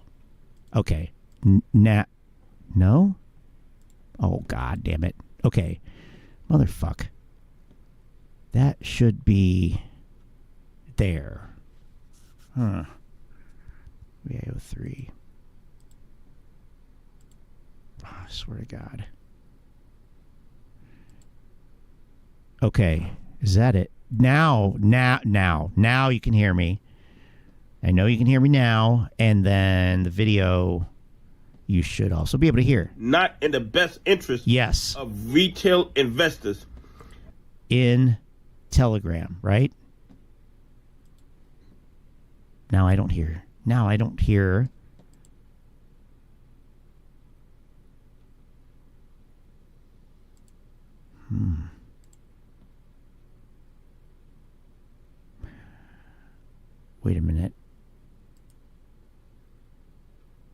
Wait a minute. Oh, I am dumb. I am really dumb. Okay. All right. Now. Okay, now I got it, I think. All right. So you can hear me and I can hear you, I think. Yes. Awesome. Okay. And, don't forget this. Like I told you in a previous video, Right? Unfortunately, you can hear him, correct? Yeah, unfortunately. Right. Unfortunately, Yeah. he still produces videos on YouTube. God, isn't that's it's ridiculous. Okay, anyway. What's up? Can we get like a community notes thing for YouTube where we can like put community notes under these grifters' videos? Yeah. Yeah. That'd be a cool thing. Can we I need do that, please? I need a producer. Isn't in control there. Who's the CEO over there at YouTube? Susan? Oh no, Susan's no. Susan's no. We don't trust her with that. No. But I don't know.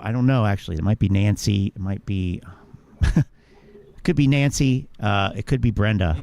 Maybe we go to Google. We go above their heads. Can we get community There you go. for YouTube? Yeah, I mean yeah, I mean anything's possible.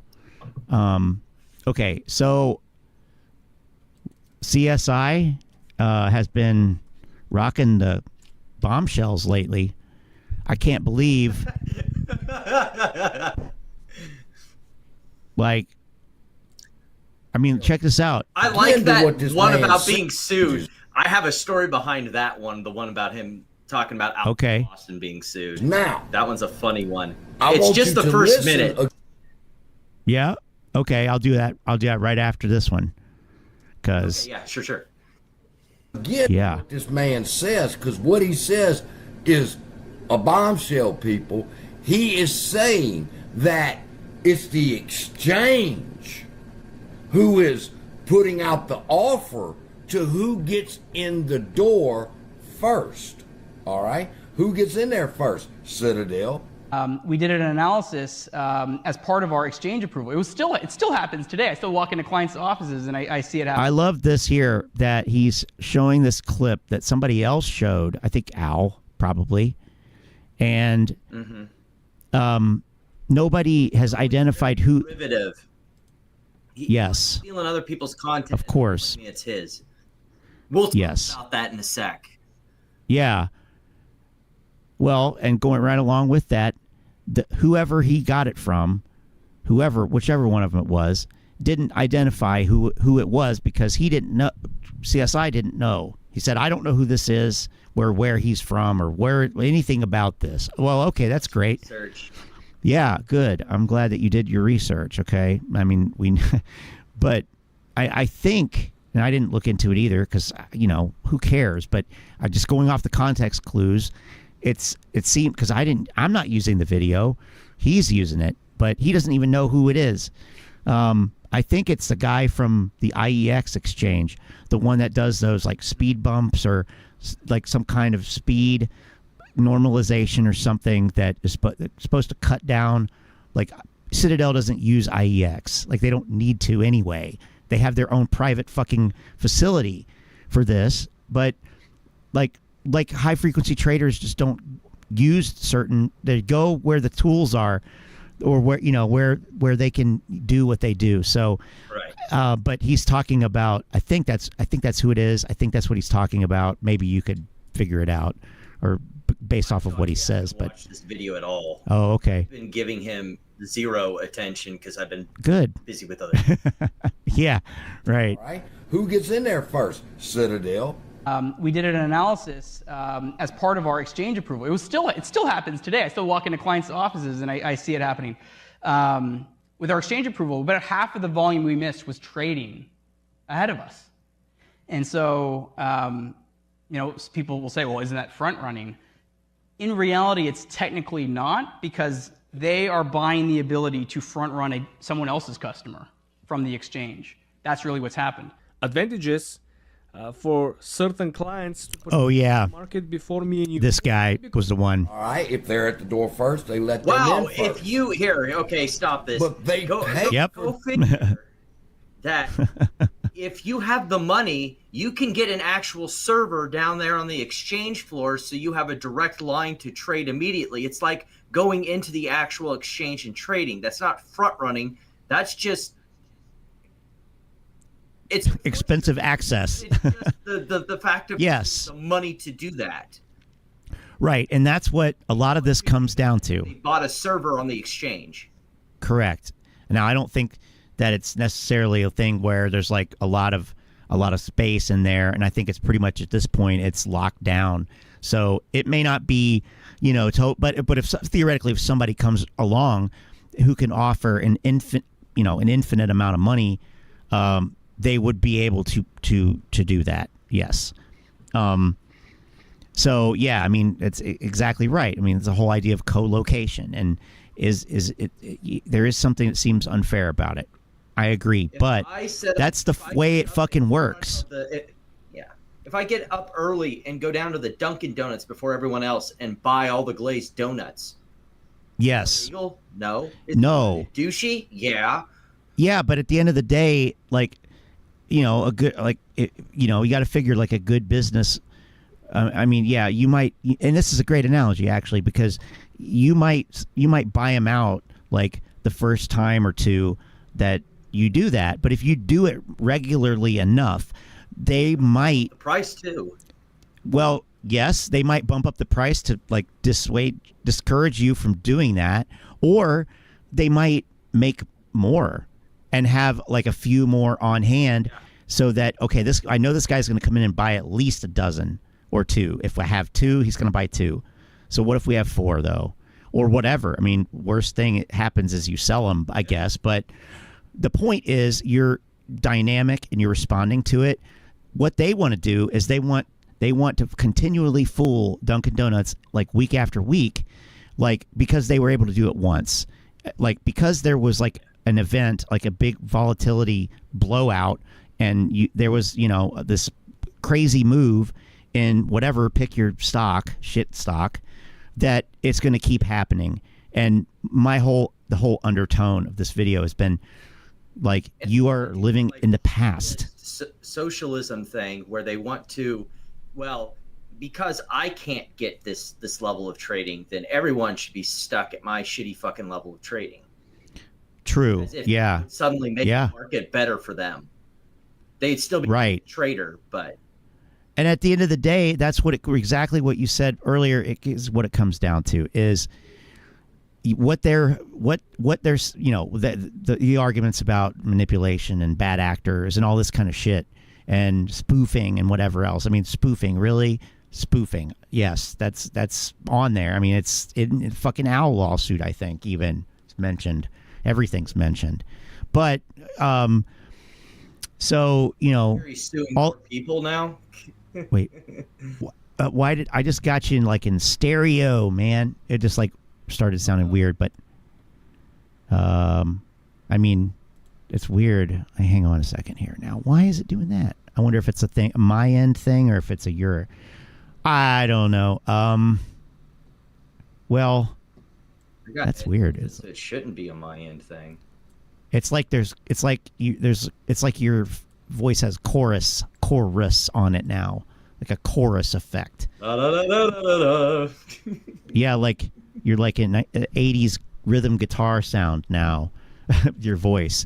So you're wearing headphones. I know why, because we're hearing your headphones mic and your mic. So mute one of them in the whatever is getting fed into Telegram. In whatever soft, like B1 or 2, maybe. Does that make sense? Can I talk like that yet? Does that make sense to you? I might know what the is. 1 second here, because I don't have it open. Sounds like there's two copies. There's two copies of your voice happening at the same time, and it's kind of phasing itself a little bit. It's weird. Bedazzled. Because I've got Yeti set up, so it should only be pulling my microphone. It shouldn't be coming through the it shouldn't be coming through the VB audio. Okay. Sounds good on YouTube. Well, maybe it's just me then. Maybe am I hearing it? Am I actually hearing it twice? Do I have it? I don't know.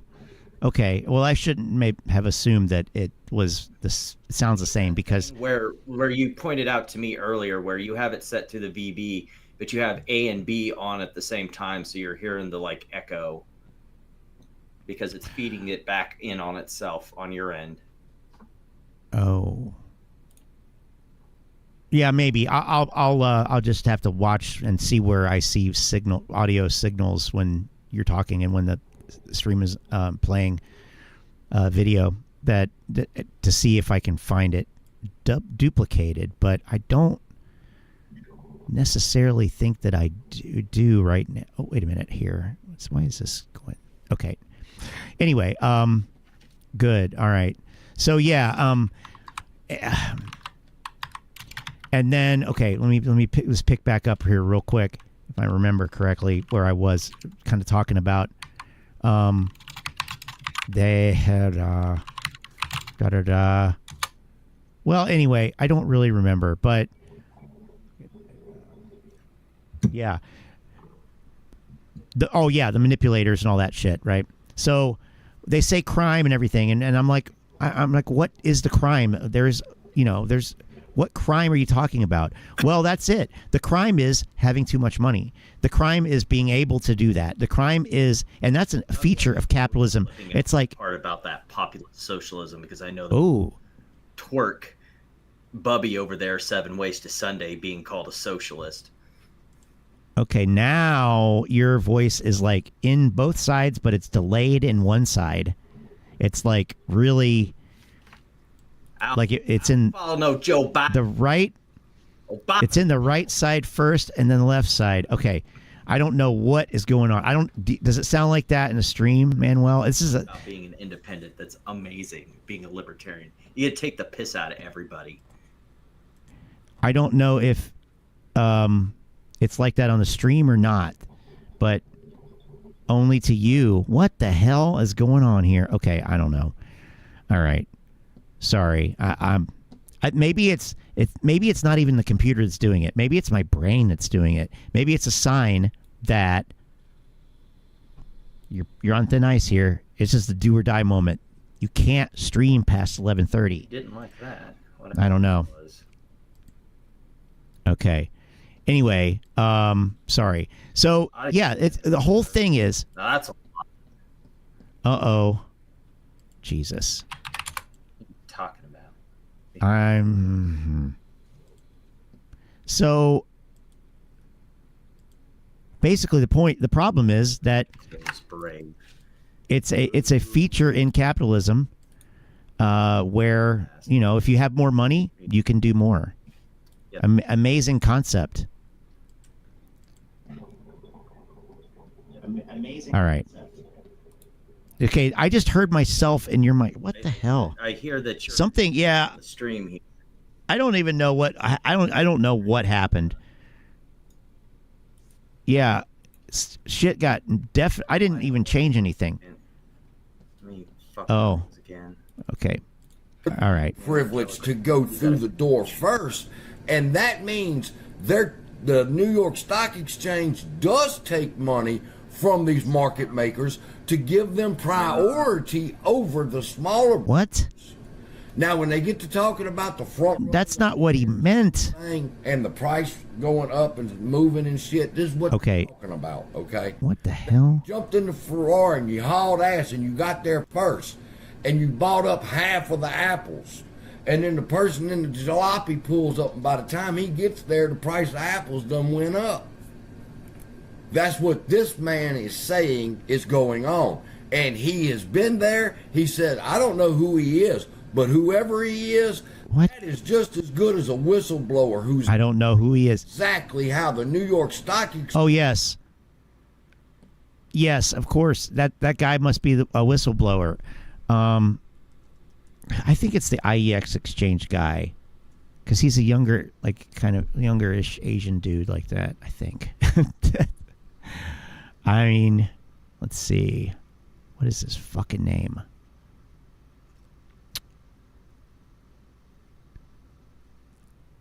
Is this the guy? Fuck. God fucking damn it. Yeah, that's him. That is him. Yeah? That's him. Let's see. Where is he? There he is. Yep, that's him. That's the same guy. Right? I don't think there's any disputing. That is the same fucking guy. I was right. just another instance. Anyway, We're back. well, it looks like he's already coming through on your YouTube audio. I can't hear you on Telegram. really. You check your Telegram audio in and out? I can hear you, but you're delayed. It's weird. Okay. Whoa! Whatever. Did you just change something? What just happened? That changed everything. It changed it back to the way it was. Just now, something happened. I just came out of the voice chat and came back in, but now I can't hear you again. You can't hear me again. Really? Let's see here. Well, let me try that. Let me try putting you back on the voice meter. Yeah. So, because I'm showing it going in. I'm showing it going. Holy crap! There we go. Okay. I hate Telegram so much right now. I mean, it's not. It's. I like anything. Any application is going to have audio input and output. It'll be the same basically. It's a complicated routing scheme. You know, it is. And I don't know if you were able to get that voice meter potato version working, but I haven't messed with that yet. I was planning on doing it this weekend though. Yeah, it's nice because you have a lot more channels and you have a lot more control too. You can actually adjust the volume of separately of each application that's dumping audio into the system, so you can control things right there. And you know, it has more built-in effects. And I mean, I run. It's the way that you have your set up essentially, but with a few other bells and whistles, because I, all right, just wanted to see if I could get it, to work or whatever. So I, able to use other effects and things. But anyway, yeah, this way works because and that's so weird because you left and came back. It must have just been maybe a internet late. You're on a broad. I mean, obviously you're on. Are you on a wired internet or connection or?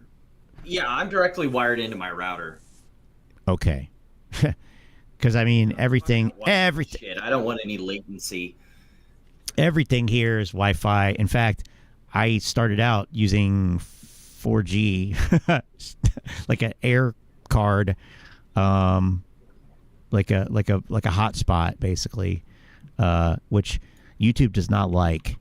It doesn't like it at all. Yeah, it sucks. Like a lot of things. Yeah. Well, and they like other things, which is like, wait a minute, what? How can you be okay? Whatever. All right. Now the question is, can you hear this?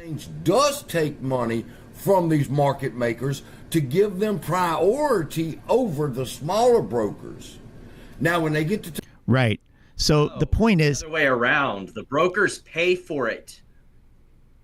Right. Like he's trying to make it sound like it's nefarious by saying that they take money.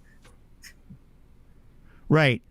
And at the end of the day, isn't this just more? This is something that this just permeates the system, the capitalist system. If you have more money, you have more influence, you can do more. You are in a better position. It's the same in options trading. You can, you could buy the cheap ass call contracts. The probability of you making money is lower. You could buy the more expensive in the money contracts, where you have a higher probability of making more money. And in the money too. And it's going to be even more expensive in that case, but you're going to have an even greater chance of knowing, and also actually having the opportunity to close the trade for less of a loss, for less impact, that you're paying for that ability. So you have to pay for things. Yeah. He doesn't seem to understand that he's got a very socialist underpinning here, and I'm sure if you told that to his face, he would not like the insinuation. He would never believe it. I want the market to be socialized so everyone has the same playing field. Right, which is it, pretty much. I mean, and that's the baffling thing about this is that these people would never support anything like that, or like universal basic income or any of those types of initiatives. I don't think they would be behind. But they would see it. Losses socialized. They're Well, just yeah. like these companies. They want their Yeah, I was going to say everyone else. maybe they're ultra capitalists after all, actually, because they want their losses socialized. That's the one thing. And As a libertarian, I can agree with socialists on fuck these companies getting us to pay for their fuck ups. well, absolutely, and I don't even think it's really supposed to be like that anyway in capitalism, because that's how we have all these fucking zombies and all this bullshit. And now I'm starting to get the divergence of your voice in the left and right now. That's weird. It just started doing it again. It might Yep, be something it did. with Telegram, because it seems like you said it was fixed when I dropped, and they Let me sort of fine, and now it's back to. let me drop out and I'll come back in and we'll see. Okay, let's see. Oh, what did we shit? I think. Okay.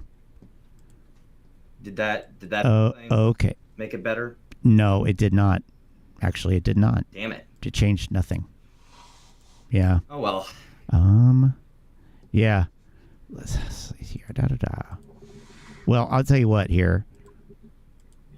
Fuck.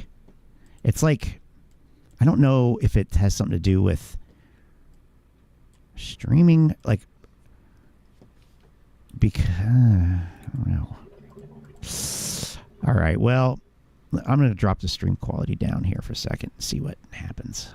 We'll deal with this. We'll deal with this whole trouble. Yeah, we can. This bullshit later. Yeah. We could spend hours yeah. doing that with how software Yeah. gets all funky. Yeah. Oh yeah. Here, let me try this real quick.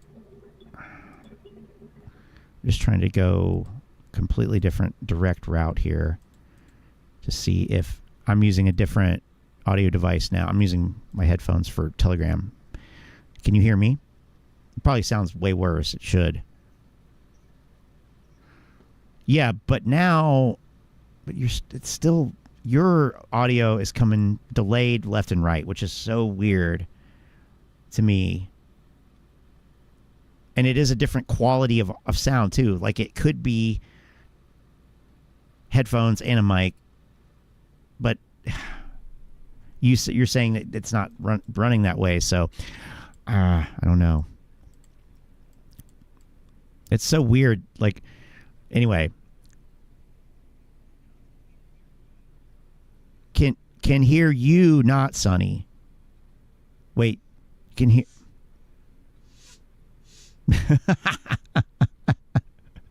Okay, all right. It's a sign. Let's finish this video, and now you're not going to hear that now. And the price Shit. going up and moving and shit. Get this thing figured out. Okay, that you jumped in the Ferrari and you hauled ass and you got there first, and you bought up half of the apples, and then the person in the jalopy pulls up, and by the time he gets there, the price of apples done went up.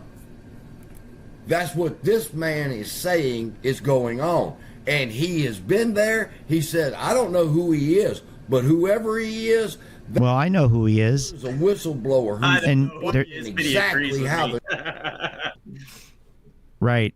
So Damn. the creator of the IEX exchange, Brad Katsuyama, that's who it is. Okay, so I don't think he's going to be able to be a whistleblower to the SEC about fraud happening in another exchange that is his competitor. He's going to. He sure as fuck ain't now that Al from Boston is going to add him to his lawsuit. Is he in the lawsuit? Now part of that amended complaint. Oh boy. I wonder if, well, yeah, I don't think, yeah.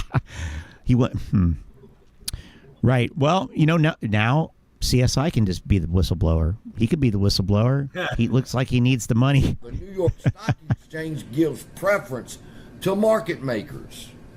Oh my God! Imagine that.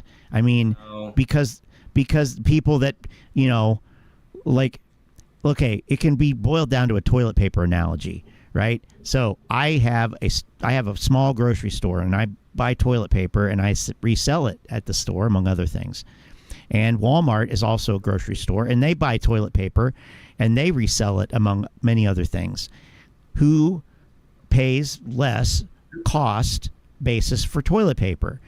Well, I think most people would say is that, right, and that would not be little old me in my single location boutique grocery store where I sell 7th generation biodegradable toilet paper for all types of septic systems, RVs. Will work on any plumbing. And also Walmart has right? economies of scale. And it's expensive. Exactly. Right? So, I mean, it's the same thing. I don't bitch about not being able to buy products at lower cost because I buy fewer of them, because I understand that, I'm kind of, I'm a boutique shop. The point is not to come to my shop and buy toilet paper. It's to get the fucking grain-fed whatever. grain-fed range-free, right. Yeah, range-free, grain-fed foie gras or something. I don't know. Not a fan, but whatever. It's a specialty shop, right? So I understand that. So if you're using IEX, if you're using another exchange, you understand that's why you're using it. You understand that it's not fast. It's slower. Like, you understand the structure, and that they have these different order types and all this kind of stuff. That's fine. There's nothing wrong with that. But it's funny how you get into the weeds and you actually start explaining things, and suddenly these bullshit theories start falling apart. Like, they're premised on the fact that the person speaking about it doesn't know shit, and the audience doesn't know shit. Yeah. So the shit sticks to the wall. Yeah, it does. And that's really what I mean when I say it debunks itself, because I don't even think you really need to get into the weeds, so to speak. I mean, certainly if you get into the weeds, you'll uncover all kinds of holes in this shit. But like, just the big things, okay, who is this guy? I don't know who this is. I don't care. Well, you should, because it's relevant now, especially with what you said about him being added to it. The lawsuit, it matters. That matters, because it literally, what you're about to say now doesn't make sense, because this other thing is true. So, but if you knew that, then you might know that, but you don't. So you don't. You don't need to do any amazing research. I just happen to remember that guy because I remember learning about that exchange a couple years ago. I'd heard of it, didn't know what it was about, and I went and did some research on it, and watched some videos with him. Cool guy, got some good ideas. Whatever. I don't think it's going to amount to anything or change the world, because Citadel's a steamroller. They are a fucking steamroller. They're a mover and a shaker. You did what was the key word in there? You did. I don't know. Oh, right. Yeah. Right. And I try to get, I try to look at different sources and, all that kind of good stuff, but, and look at what people are saying about it too. Yeah. But I mean, at some point you need to be able to judge these type of arguments. I mean, like this was a video, this video here, let me refresh it and see, but it's from one day ago. It has 3,000 views. It has 300 upvotes. It has 0 downvotes. Of course. And somebody even said in here, first one then. it's engagement that I'm not willing to give up. This is the guy who helped start the IEX exchange. So his audience even knows who he was. Who it is. Yeah, they knew who it was. As George Carlin said, as George Carlin used to say, it is a big club and you are not in it. So retail is up against market makers and the NASDAQ. I need to ponder the nuances of this. Well, there's no nuance to ponder. You're not up against anybody. It's, that's the wrong way to think about it. That is, if I might pull this back wherever it is, that's the this way of thinking about it that's wrong, that the guy says is ridiculous, the us versus them mentality, because at the end of the day, I mean, the hedge funds don't give a fuck who's doing what. They're there to make money. They don't give a fuck who they're quote unquote taking it from.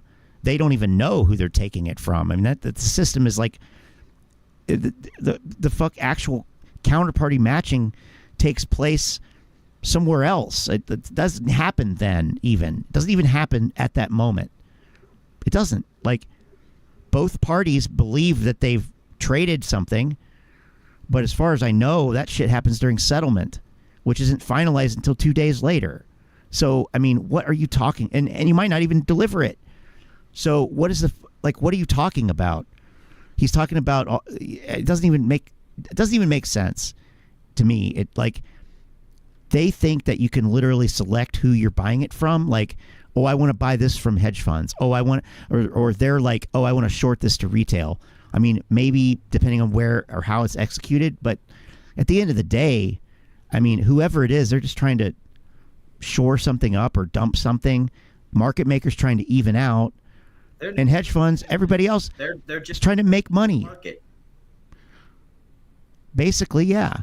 But ultimately, they want to be, in their terms of their options book at least, and probably shares too, they don't necessarily have a position in that, oh, we're bullish on this stock, or we're bearish on this one, or we think it should be at $6 formally, like that you would look up or know.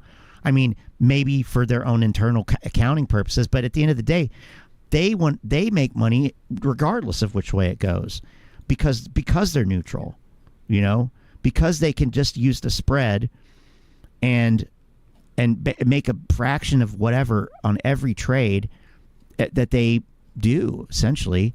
So they don't care if it goes up or down. That's what the thing, like, why would, I mean, yes, market makers do naked short, and they like to make fun of the liquidity fairy and call Doug all that and all this shit. Like, but they'd find out really quickly the benefits of that if we got rid of that and we didn't have that, someone providing that function in the market. Like, it costs money to do that. The spreads would blow out. Right. And it would be that would be considered like an extreme inefficiency. So what you want is that to be as tight as possible. And in many cases, and this is the thing they talk about, it's sub penny. It's a penny wide. So the market maker will they'll actually give you the price that's in the middle. They'll give you half the penny. You know, they don't give a fuck. They're executing so many fucking shares. It doesn't matter to them. Yeah, if you see what the market would look at like without market makers, go to a place where there is no or very few market makers, like the options market. You want to know why the spread OTC markets wide on some of these stocks? It's because it's A, illiquid, and B, like it's really hard. You have to directly find someone who wants to trade with you at a certain price. And there might be just one market maker that's providing liquidity too, and usually there is. Citadel, I mean, well, at least, but like, yeah, when I didn't know really what I was doing, and I thought I found, oh, this is a golden fucking try. I cannot lose money here. This is guaranteed. Well, it may have been, but the goddamn option was so illiquid that I was the only open interest in it with my whatever bullshit.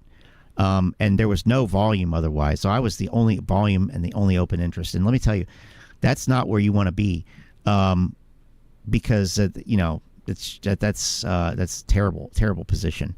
And I didn't really understand that then. So, I mean, I can't even remember. In the options market, you can get usually filled on orders at a midpoint in between the bid and the ask spread. It's pretty common, especially on the more liquid shit, but not on the illiquid shit. And the spread might be several dollars wide. I mean, you can really fuck yourself over bad, to where you, like, it should have appreciated in value based on the formula, but it didn't, because of a combination probably of IV, implied volatility movement, and the fact that there's no supply and demand at all. So, well, there's no demand. at all. So what happens, nobody's buying it. I mean, the price is going to plummet. So, and it did. And I learned my lesson. Check the open interest, check the spread. So anyway, teaching moments from meme stock trading. But at the end of the day, it's a feature of capitalism. It's not a bug. It's a feature of capitalism that you can buy your way out of shit. You can buy your way into and out of anything if you have enough money. Like, isn't that one of the things that the social aspects that, yes, this movement, quote unquote movement, did incorporate at one point, I think more so because to keep people engaged rather than an actual legitimate reason, because this has nothing to do with 2008. It has nothing to do with any social movements. It's, it's who were involved in this, like me, were barely out of high school when 2008 happened. That's correct. Most right. People weren't even trading in 2008, and their actual real effects on their family were minimal. Like some of these people, like there's a lot of people who got fucked by 2008. Don't get me wrong. But most of the people who talk about fighting the system, they were middle class. Their family did just fine. 2008 fucked people that were lower middle class and below. That's who it fucked. Right. Of course, yeah. People who had undesirable type loans, adjustable mortgage rate loans, absolutely. They didn't really and there was trickery absolutely by the banks. I mean, for sure. They found, that's a whole other thing. It's a whole other shitstorm of whatever. And we're probably going through something similar now, I would imagine. Maybe. Who knows? We'll see. I mean, I find it hard to believe that they cleaned all that up and they aren't doing something, equally as fucked. But yeah, whatever. They're never going to clean everything up. Like even the people who founded the station admitted that. We the people, in order to form a more perfect union. There's shit you can fix. Yeah. Buying your way out of shit, part of capitalism, is supposed to motivate you to work harder. Right, that's what Lynn's saying here. Lynn says that that part about buying your way out of anything in capitalism, being part of capitalism, that's supposed to motivate you to work harder. Yeah. Right. It's supposed to, right. Light a fire under your ass and say, well, I can't do it now, but, I'm going to, I don't know. Yeah. One day be able to, whatever. People aren't real capitalists. They're not real free market people. They LARP like they are, but really at the end of the day, they're populist socialists with either a conservative or a liberal bend. Yeah, right. And I pointed out in that video on Ethan. Yeah. Oh, before we go here, because it's 3 till midnight. Well, I got to find this tweet, the one from Sojka, and that needs to be addressed here. One about him is saying that they should that he wants a civil war. Yes. I'm at there somewhere. Yeah, I got it right here. Oh my God, this is ridiculous. So fucking ridiculous. Yeah, I posted that one to GME Meltdown, and there's some good replies to that one. Oh, you did? Okay, well, I'll just go there. I'll just do that then, I guess. But I'll show it right now, real quick. Here, let me. Yeah. Boy, yeah, I am running a little bit slow here right now, so just because of reasons. Okay. There it is. So here he is with his memorabilia, his AMC stuff, right? Yes. This guy. Yeah, that's right, here's one of his YouTube videos before he figured out he couldn't cut it as a YouTuber. I just dropped into the chat the here we go. Link to the post I made on Meltdown. Okay. So, okay, great. Okay, the tweet is, can we just... Great, because they totally... Let's go there. Whoop. Let's go there. All the way down. Here we go. All right. Can we just have a civil war already? Chris, you don't know what you're asking. You don't know what I deem worthy of fighting for. I loved my country. We can restore it. War is the answer. Wow. Does he work for Halliburton? or something. Like, who is this guy? Who is this? Like, what the fuck? He's an AMC. Who? AMC. Okay, yeah, it's you. Okay, you're the OP, so you're blue. Okay, yeah. Idolization. Nope. My favorite one is if you scroll down to Hardcore Softy. He says about 6 million Americans died in the U.S. Civil War, which was fought with 1850 weapons. A legit second U.S. Civil War would Here it is. Yeah. likely result in tens of millions of American deaths on both sides. Anyone advocating for a second Civil War either has no idea how much death and destruction it would cause, or more than likely, they want this to happen because they are fucking delusional and think they and their buddies would make it and would be on the winning side, and somehow the country would be better and stronger after. Not surprising, we've got these militia apes hoping for a second Civil War. They aren't very good at analyzing historical data or understanding numbers. They also harbor a lot of hate for a lot of people, including many fellow average Americans. Some of these people are absolute dregs of society. Amen onto that one. That's, I mean, it's very stinging, but it's, unfortunately, that's reality sometimes. It sucks to have to say that, but it, because it's not like, I don't think I'm not getting a negative vibe from this comment. It's factual. Like, these people are very hateful, spiteful people, including they hate, some just, regular average American people, so this is ridiculous. You really are a bad person if you think restoring a country now means overthrowing democracy. You can eat a dick. Now, I would push back a little bit here and against this overthrowing democracy part, because I mean, you could say that we have a democracy, but the degree to which we do, I think, could be very much debated. It could also be debated whether it would be good. Is it even a good thing? In other words, is more democracy even better? Like, we used to have more democracy. We used to have less democracy. We used to not vote for members of the House of Representatives. Or senators, right? They were chosen by the state legislators, and it was seen as a way that, originally seen as a check and balance between those two branches. Like, state rights a link by the Senate. There's no link between the states and the federal government now. Once that amendment, I think, was it the 19th or this, I forget which one. It was one of those amendments around the late teens of amendment numbers. I don't know when it was. 18, I don't know, I forget.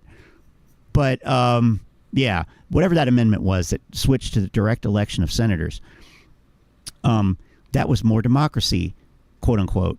So now we vote for senators, directly. Okay. Because it was seen as state legislatures were corrupt. So, these political machines got in and put their people in the Senate. In a timely manner. And they're right. Also that. Yes. So you'd have massive vacancies that would last entire terms and whatever. Right. Sure. For whatever reason, political gridlock or who knows, or strategically on purpose. So, yeah, not good. So now we vote for him. But is that really better? I mean, I guess, who knows? You can't really say. But it sure is. Nobody would say that they're, an august body that has, really does a lot. I mean, no, like, we have one of the most unproductive Congresses ever right now. I would say, like, it's bad. Doesn't matter who voted fuckers in. It's larger than that. Like, the entire corporate political party system, the theater of duality, and the backroom consensus for special interests and whatever else. So yeah, I mean, I don't like, and I don't know if this guy actually like,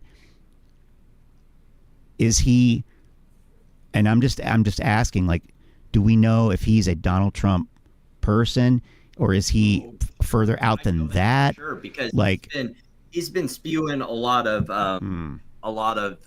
very far right conservative shit on Twitter. In fact, he was known for his very one of his posts that Amy had posted on Twitter or retweeted, that he basically was talking about how, yeah, I wish these Black Lives Matter people would, basically the try that in my town kind of comments, right? Or start a fight with me so I can, kind of thing. God, yeah, okay. And he's very also misogynistic, which is funny, considering there's a lawsuit floating around there. I'd have to dig it up again sometime. You can find it on Case Text if you search for his name. And he basically he got his eye taken out because he wasn't wearing proper safety gear, and tried to blame it on the company that hired him, and was dismissed. Oh, that's kind of like stocks and crypto creep. Being he and his company were sued by a woman who claimed that she was religiously discriminated by him about scheduling or something at this retail optical outlet where he was a manager, assistant manager, something like. And actually, he's got the fancy glasses. Yeah, I thought they were AI glasses at first. I didn't even think they were. Some of them are so comical that, and like gaudy looking, that I didn't even think they were real. I thought they were like Snapchat filters or something. But yeah, actually, that would be a good series. Actually, the legal woes of the AMC pumper shills, because you could.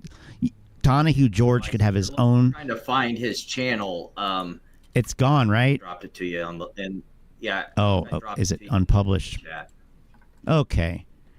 Yeah. So if you look into Donahue George's history, for example, I'd actually be interested in that, because I was able to get some dockets basically on like one of those Justia or something like that, Find Law or some crap, and a couple documents here and there, but like, not really anything. But he tried to scam his way into getting disability in 2020. Wow. In Florida, he got cited by the city for violating an ordinance because he had a non-operational vehicle parked in his driveway, and he fought the city on it and lost. Like, it's kind of ridiculous. You can find on these people once you start digging what actual fucking Yep. losers they are. Unfortunately, yeah. And then, of course, he was the original one that tried to sue Citadel and all those guys and every brokerage, and, well, not the original, but he tried to sue him. I mean, when I was incidentally digging around on Pacer, I found his appeal attempt. Yeah. So, God. All right. 9 months ago, this is what this guy was saying. Yeah, what is this? He was covering early on in the AMC litigation, and I out in one of his videos because him and Thomas James were talking about how because the settlement, everything's going to get dismissed. It's like, that's not how that works, my dude. Right. Yeah. Okay. Which means we go to settlement. There is no dismissal. Right. Yeah, that ship has sailed.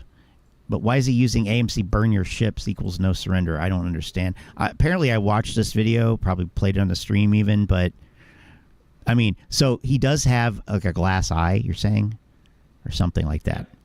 I think it's okay. Well, all right. That's okay. That makes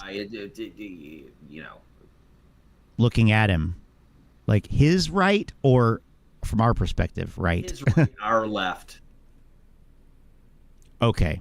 Oh yeah, Right, I think so. You can really see because of how glossy it looks. And yeah, okay. Fucking move. Hey guys, it's Chris here with another AMC video. This one's titled Burn Your Ships. So, that was actually a line that was made famous by Julius Caesar, you know, about 2,000 years ago. Cortez used it in 1500, and it was an ideology that was kind of transformed and used by the Americans in a liberty or death style mentality. And now, you know, our movement has seemed to adopt that mentality. We aren't willing to surrender to short sellers. We're not willing to sell our shares cheap, and they don't seem to have any way out Like, of this. this is all part of that false narrative, you know. We're not unwilling to surrender to short sellers. Well, you don't have to surrender to short sellers. What are you talking about? Like, what are they playing Battleship or something here? I don't get it. Like, what? What in the fuck? Like, you're buying and selling shit. Right. Like, oh, don't say B6. Lynn will want to play bingo. she'll break out a Okay, fine. she'll break out a custom bingo card. We'll go A7. There you go. Yeah, no, you can't. You can't take that out of context. Them. Always. Try and find some reason for people to sell movie theater stocks. I can't find any at the current time. In fact, I'm finding more and more reasons to be bullish on my AMC investment. We just broke the revenue per patron record 2 weeks in a row. Last week we set the record during John Wick, and now this week during the premieres, the early screenings of Air and Dungeons and Dragons, we broke the Yep. Oh yeah, revenue per patron record. Consider that one broken. Again with the revenue. Like, They always focus on that top line. They don't talk so much about that bottom line. right, and this guy's presenting himself as some kind of, you know, whatever, guy that has a fucking marble tabletop or whatever, granite tabletop there. Oh yeah, real fucking swanky. And you got a Mac, okay? So I know you know how to overpay for computers. Table with a fake marble top. It could be. I mean, I'm no expert. It could be like a remnant, like a extra part of a countertop from the kitchen when his parents redid the kitchen. Let's be honest. The construction work, so that could very well be too. Oh, really? Yeah. Okay. I mean, yeah. And I'm not gonna say I got some of that. Yeah. Okay. Yeah. I mean, and I've done that before, or with extra floor tiles or whatever. Like, you know, sure, fine. But I mean, are we really supposed to believe this is his fucking house? I mean, I don't know. I don't know. I'm understanding from what I've heard, it's his sister's. His sister, right? Which I thought was his wife or girlfriend at first. I mean, whatever. I don't know. Or his nurse or caretaker. Something, his mental health nurse. His minders. He needs one. Yeah. Oh my God, this guy. I mean, our popcorn is sold out at Walmart, and those aren't even the biggest things that we have going. It's funny about that whole popcorn AMC sales thing. army. If it was We so have great, a why bunch of don't they crazy break agents. that out on the balance sheet? that's a good question. Why don't they? It's always buried under the concessions revenue. Like they don't break it out and say this is our popcorn revenue. I wonder why. Really? So it goes under like concession F&B, like that line? Wow. Yeah, I was on it. I want to say that like Tony was talking about that, where it's not broken out in any of their financial filings what their popcorn revenue is. So all of us have to kind of just guess. Well, cool. Well, or you can just hype it. You know, fuck it, just hype it. Up for A-list at record paces, and we are about to drop the biggest bomb of them all, the AMC co-branded credit card. That's the biggest thing that could happen to a company. No. You get Visa to come in. No, it isn't. They look at your customer. Wow. That's the biggest thing that can happen to your company is you get a co-branded credit card. That's the biggest thing that could have happened to American Airlines. Yeah. They're still they're still a company based around shipping people in airplanes from place to place. Yeah. Well. I mean, basically, yeah. Mm-hmm. Sorry about my stereo snacking, okay? Shut up. We want to talk to the people that go to your movie theaters, and we want to have a conversation about whether they would spend money on a credit card that would give them points to come back to the movie theaters. This works for AMC because Visa pays AMC for the points. Visa can put any number amount on it that they want, and AMC can sell any number of points that they want for every dollar that they receive. So let's just say there's 50 million points sold by AMC. Visa has to purchase those points. This is 9 months old, but this is just to demonstrate the guy. This is the guy who's saying, where is it? This here, this is the author of this particular X here, whatever it's called. Yeah, if message. You want to see how tweet. unhinged he is now, just go to his Twitter. He has a bunch of spaces, calls, and things that he's done. He's mostly a Twitter guy, and yeah, his big claim to fame is the AMC. AMC is going to do a dividend, and he also did not believe in the AMC arbitrage. That kind of came and punched him in his fucking face. You have to do the underscores, or you won't find him between each. Is it? Oh my God! Really bad guy is yeah. He's there we go. There you go. Really bad person. Boom. Okay, this is from December 5th. 31 minutes. Good God. He's got the whiteboard. That's how you know he's serious. Yeah. What's up, Ever? Hi, Deborah. Thank you. We'll get this thing going in a couple minutes here. Oh my God. 35, 40 people will start talking. Wow. Really? 30, 35, 40 people. Huh. Yeah, I know. And I'm not so sure that I believe that I would side with him on this civil war. I don't know if he represent my interests. It's the same thing that happened with Ethan. That's the funniest thing. I haven't released it yet because I'm still working on that part of the one more spot and then the conclusion part of the video. But when I get to it, or if you go listen to the recording, because I provided it for A members and people who go to the link I provided on the first video. Ethan says, how many people would be willing to go to protest in Leawood in front of the AMC building? Yeah. Scott, you give me your number, and everyone else can give me the number of people that raised their hand in the Twitter space hangout. Can punch their numbers in, and you can give me your number, Scott. How many people raise their hand for that? I don't know if this 40 from Lynn, I think that might have been there before, so that's not, I think that's the number. Yeah, I don't know. She said 2. She said 2. What's your number, Scott? I don't know, half a dozen, 6. Oh, Lynn higher, Scott lower. What? 4 people? She's closer than you are. She's closer than you are. 3 people. There's 4. How many people were in the space? Like about maybe 30 tops. Wow. So one of them was me recording the call. Right. So. right. Wow. Okay. So he was really miffed about that. It was fucking hilarious.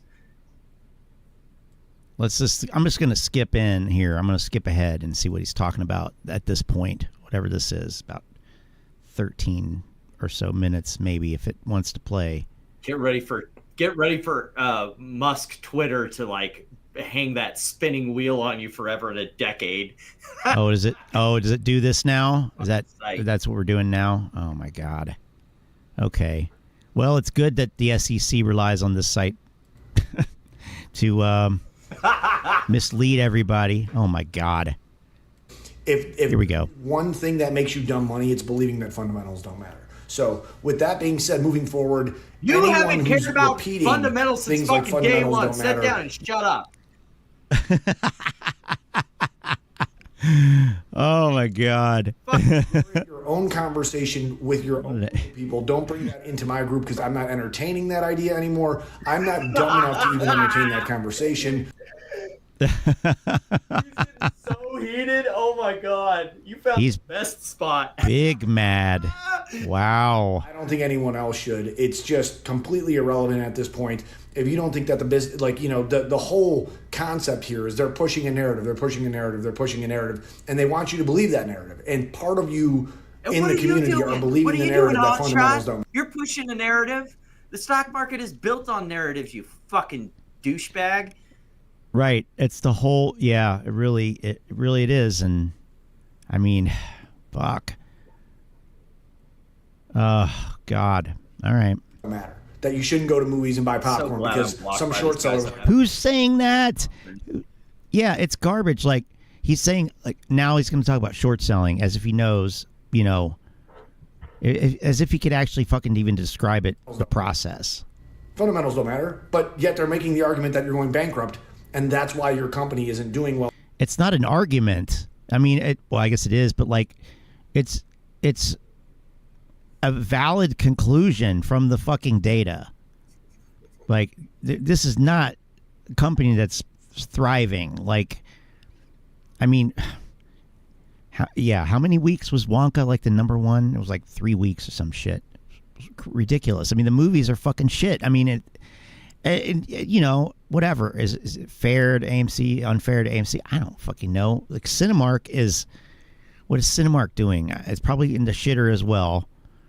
I mean, comparatively, yeah, kind of.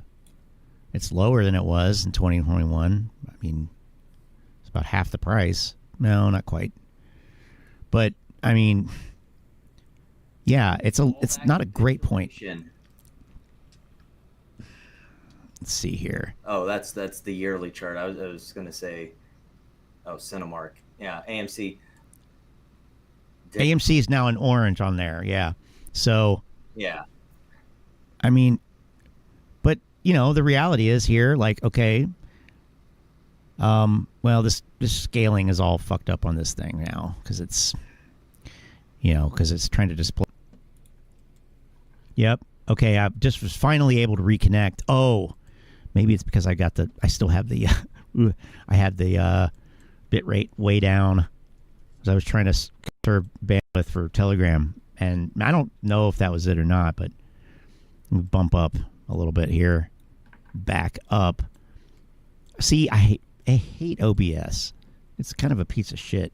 I mean, it's free, but still, I mean, I should be able to get something excellent to quit while we're ahead here. But yeah, I'm gonna go call my cybersecurity guy and get to the bottom of this. I will update. I'll update everybody in the chat. But, yeah, okay. Damn. Yeah. All right. Oh, yeah. This, by the way, too, he doesn't know what this is from, where it's this guy from I-XII. He doesn't know who it is, where it's from, or anything. And he says, Talk GS or something. Yeah, that's Talks at GS. It's Goldman Sachs' lecture series, like, where they interview people. So... I mean, it's just like, you can't make this shit up. Connected now. I'm still streaming, yeah. Oh. I'm disconnecting, right? I mean, I'm about to. Sure, because it was getting all laggy. I was trying to follow it video. That's the problem. YouTube right. I don't know what. I think so. Well, let's just blame Google. That works for me. Cool. All right. All right. Have a good one. And, you know, have a good night. And I'm going to shut this down before... You know, I get some kind of deadly voltage strike through the computer or something and die here. I don't want that to happen. It's not worth dying over. It's not worth it. Show It's not up worth it. with those Tesla coils. Yes. Yeah, exactly. You know, right. All right. I'm going to play the, I'm going to do this and bounce. You can't kill Michael Myers! Whoa. This is what happens when you work to... So strange. I don't know what the hell is happening here. I got some weirdness. Let me try resetting my audio. If you don't understand the situation, it's better sometimes not. Oh, that helped. Just be proof. That was it. Complete I imbecile. just reset my OBS and that cleared it all up. Now I'm back in stereo now properly. Fuck you. Well, of course, you know, go figure. Understand what I'm saying? But I do need to. This is What you're saying? It's too late. Is that it's what too you're late? saying? What are you saying? All right. What are you saying? Huh? First, Yeah, it's obviously. then they fight you. I don't know. I don't really think that's the case. And then all of a sudden you change the world.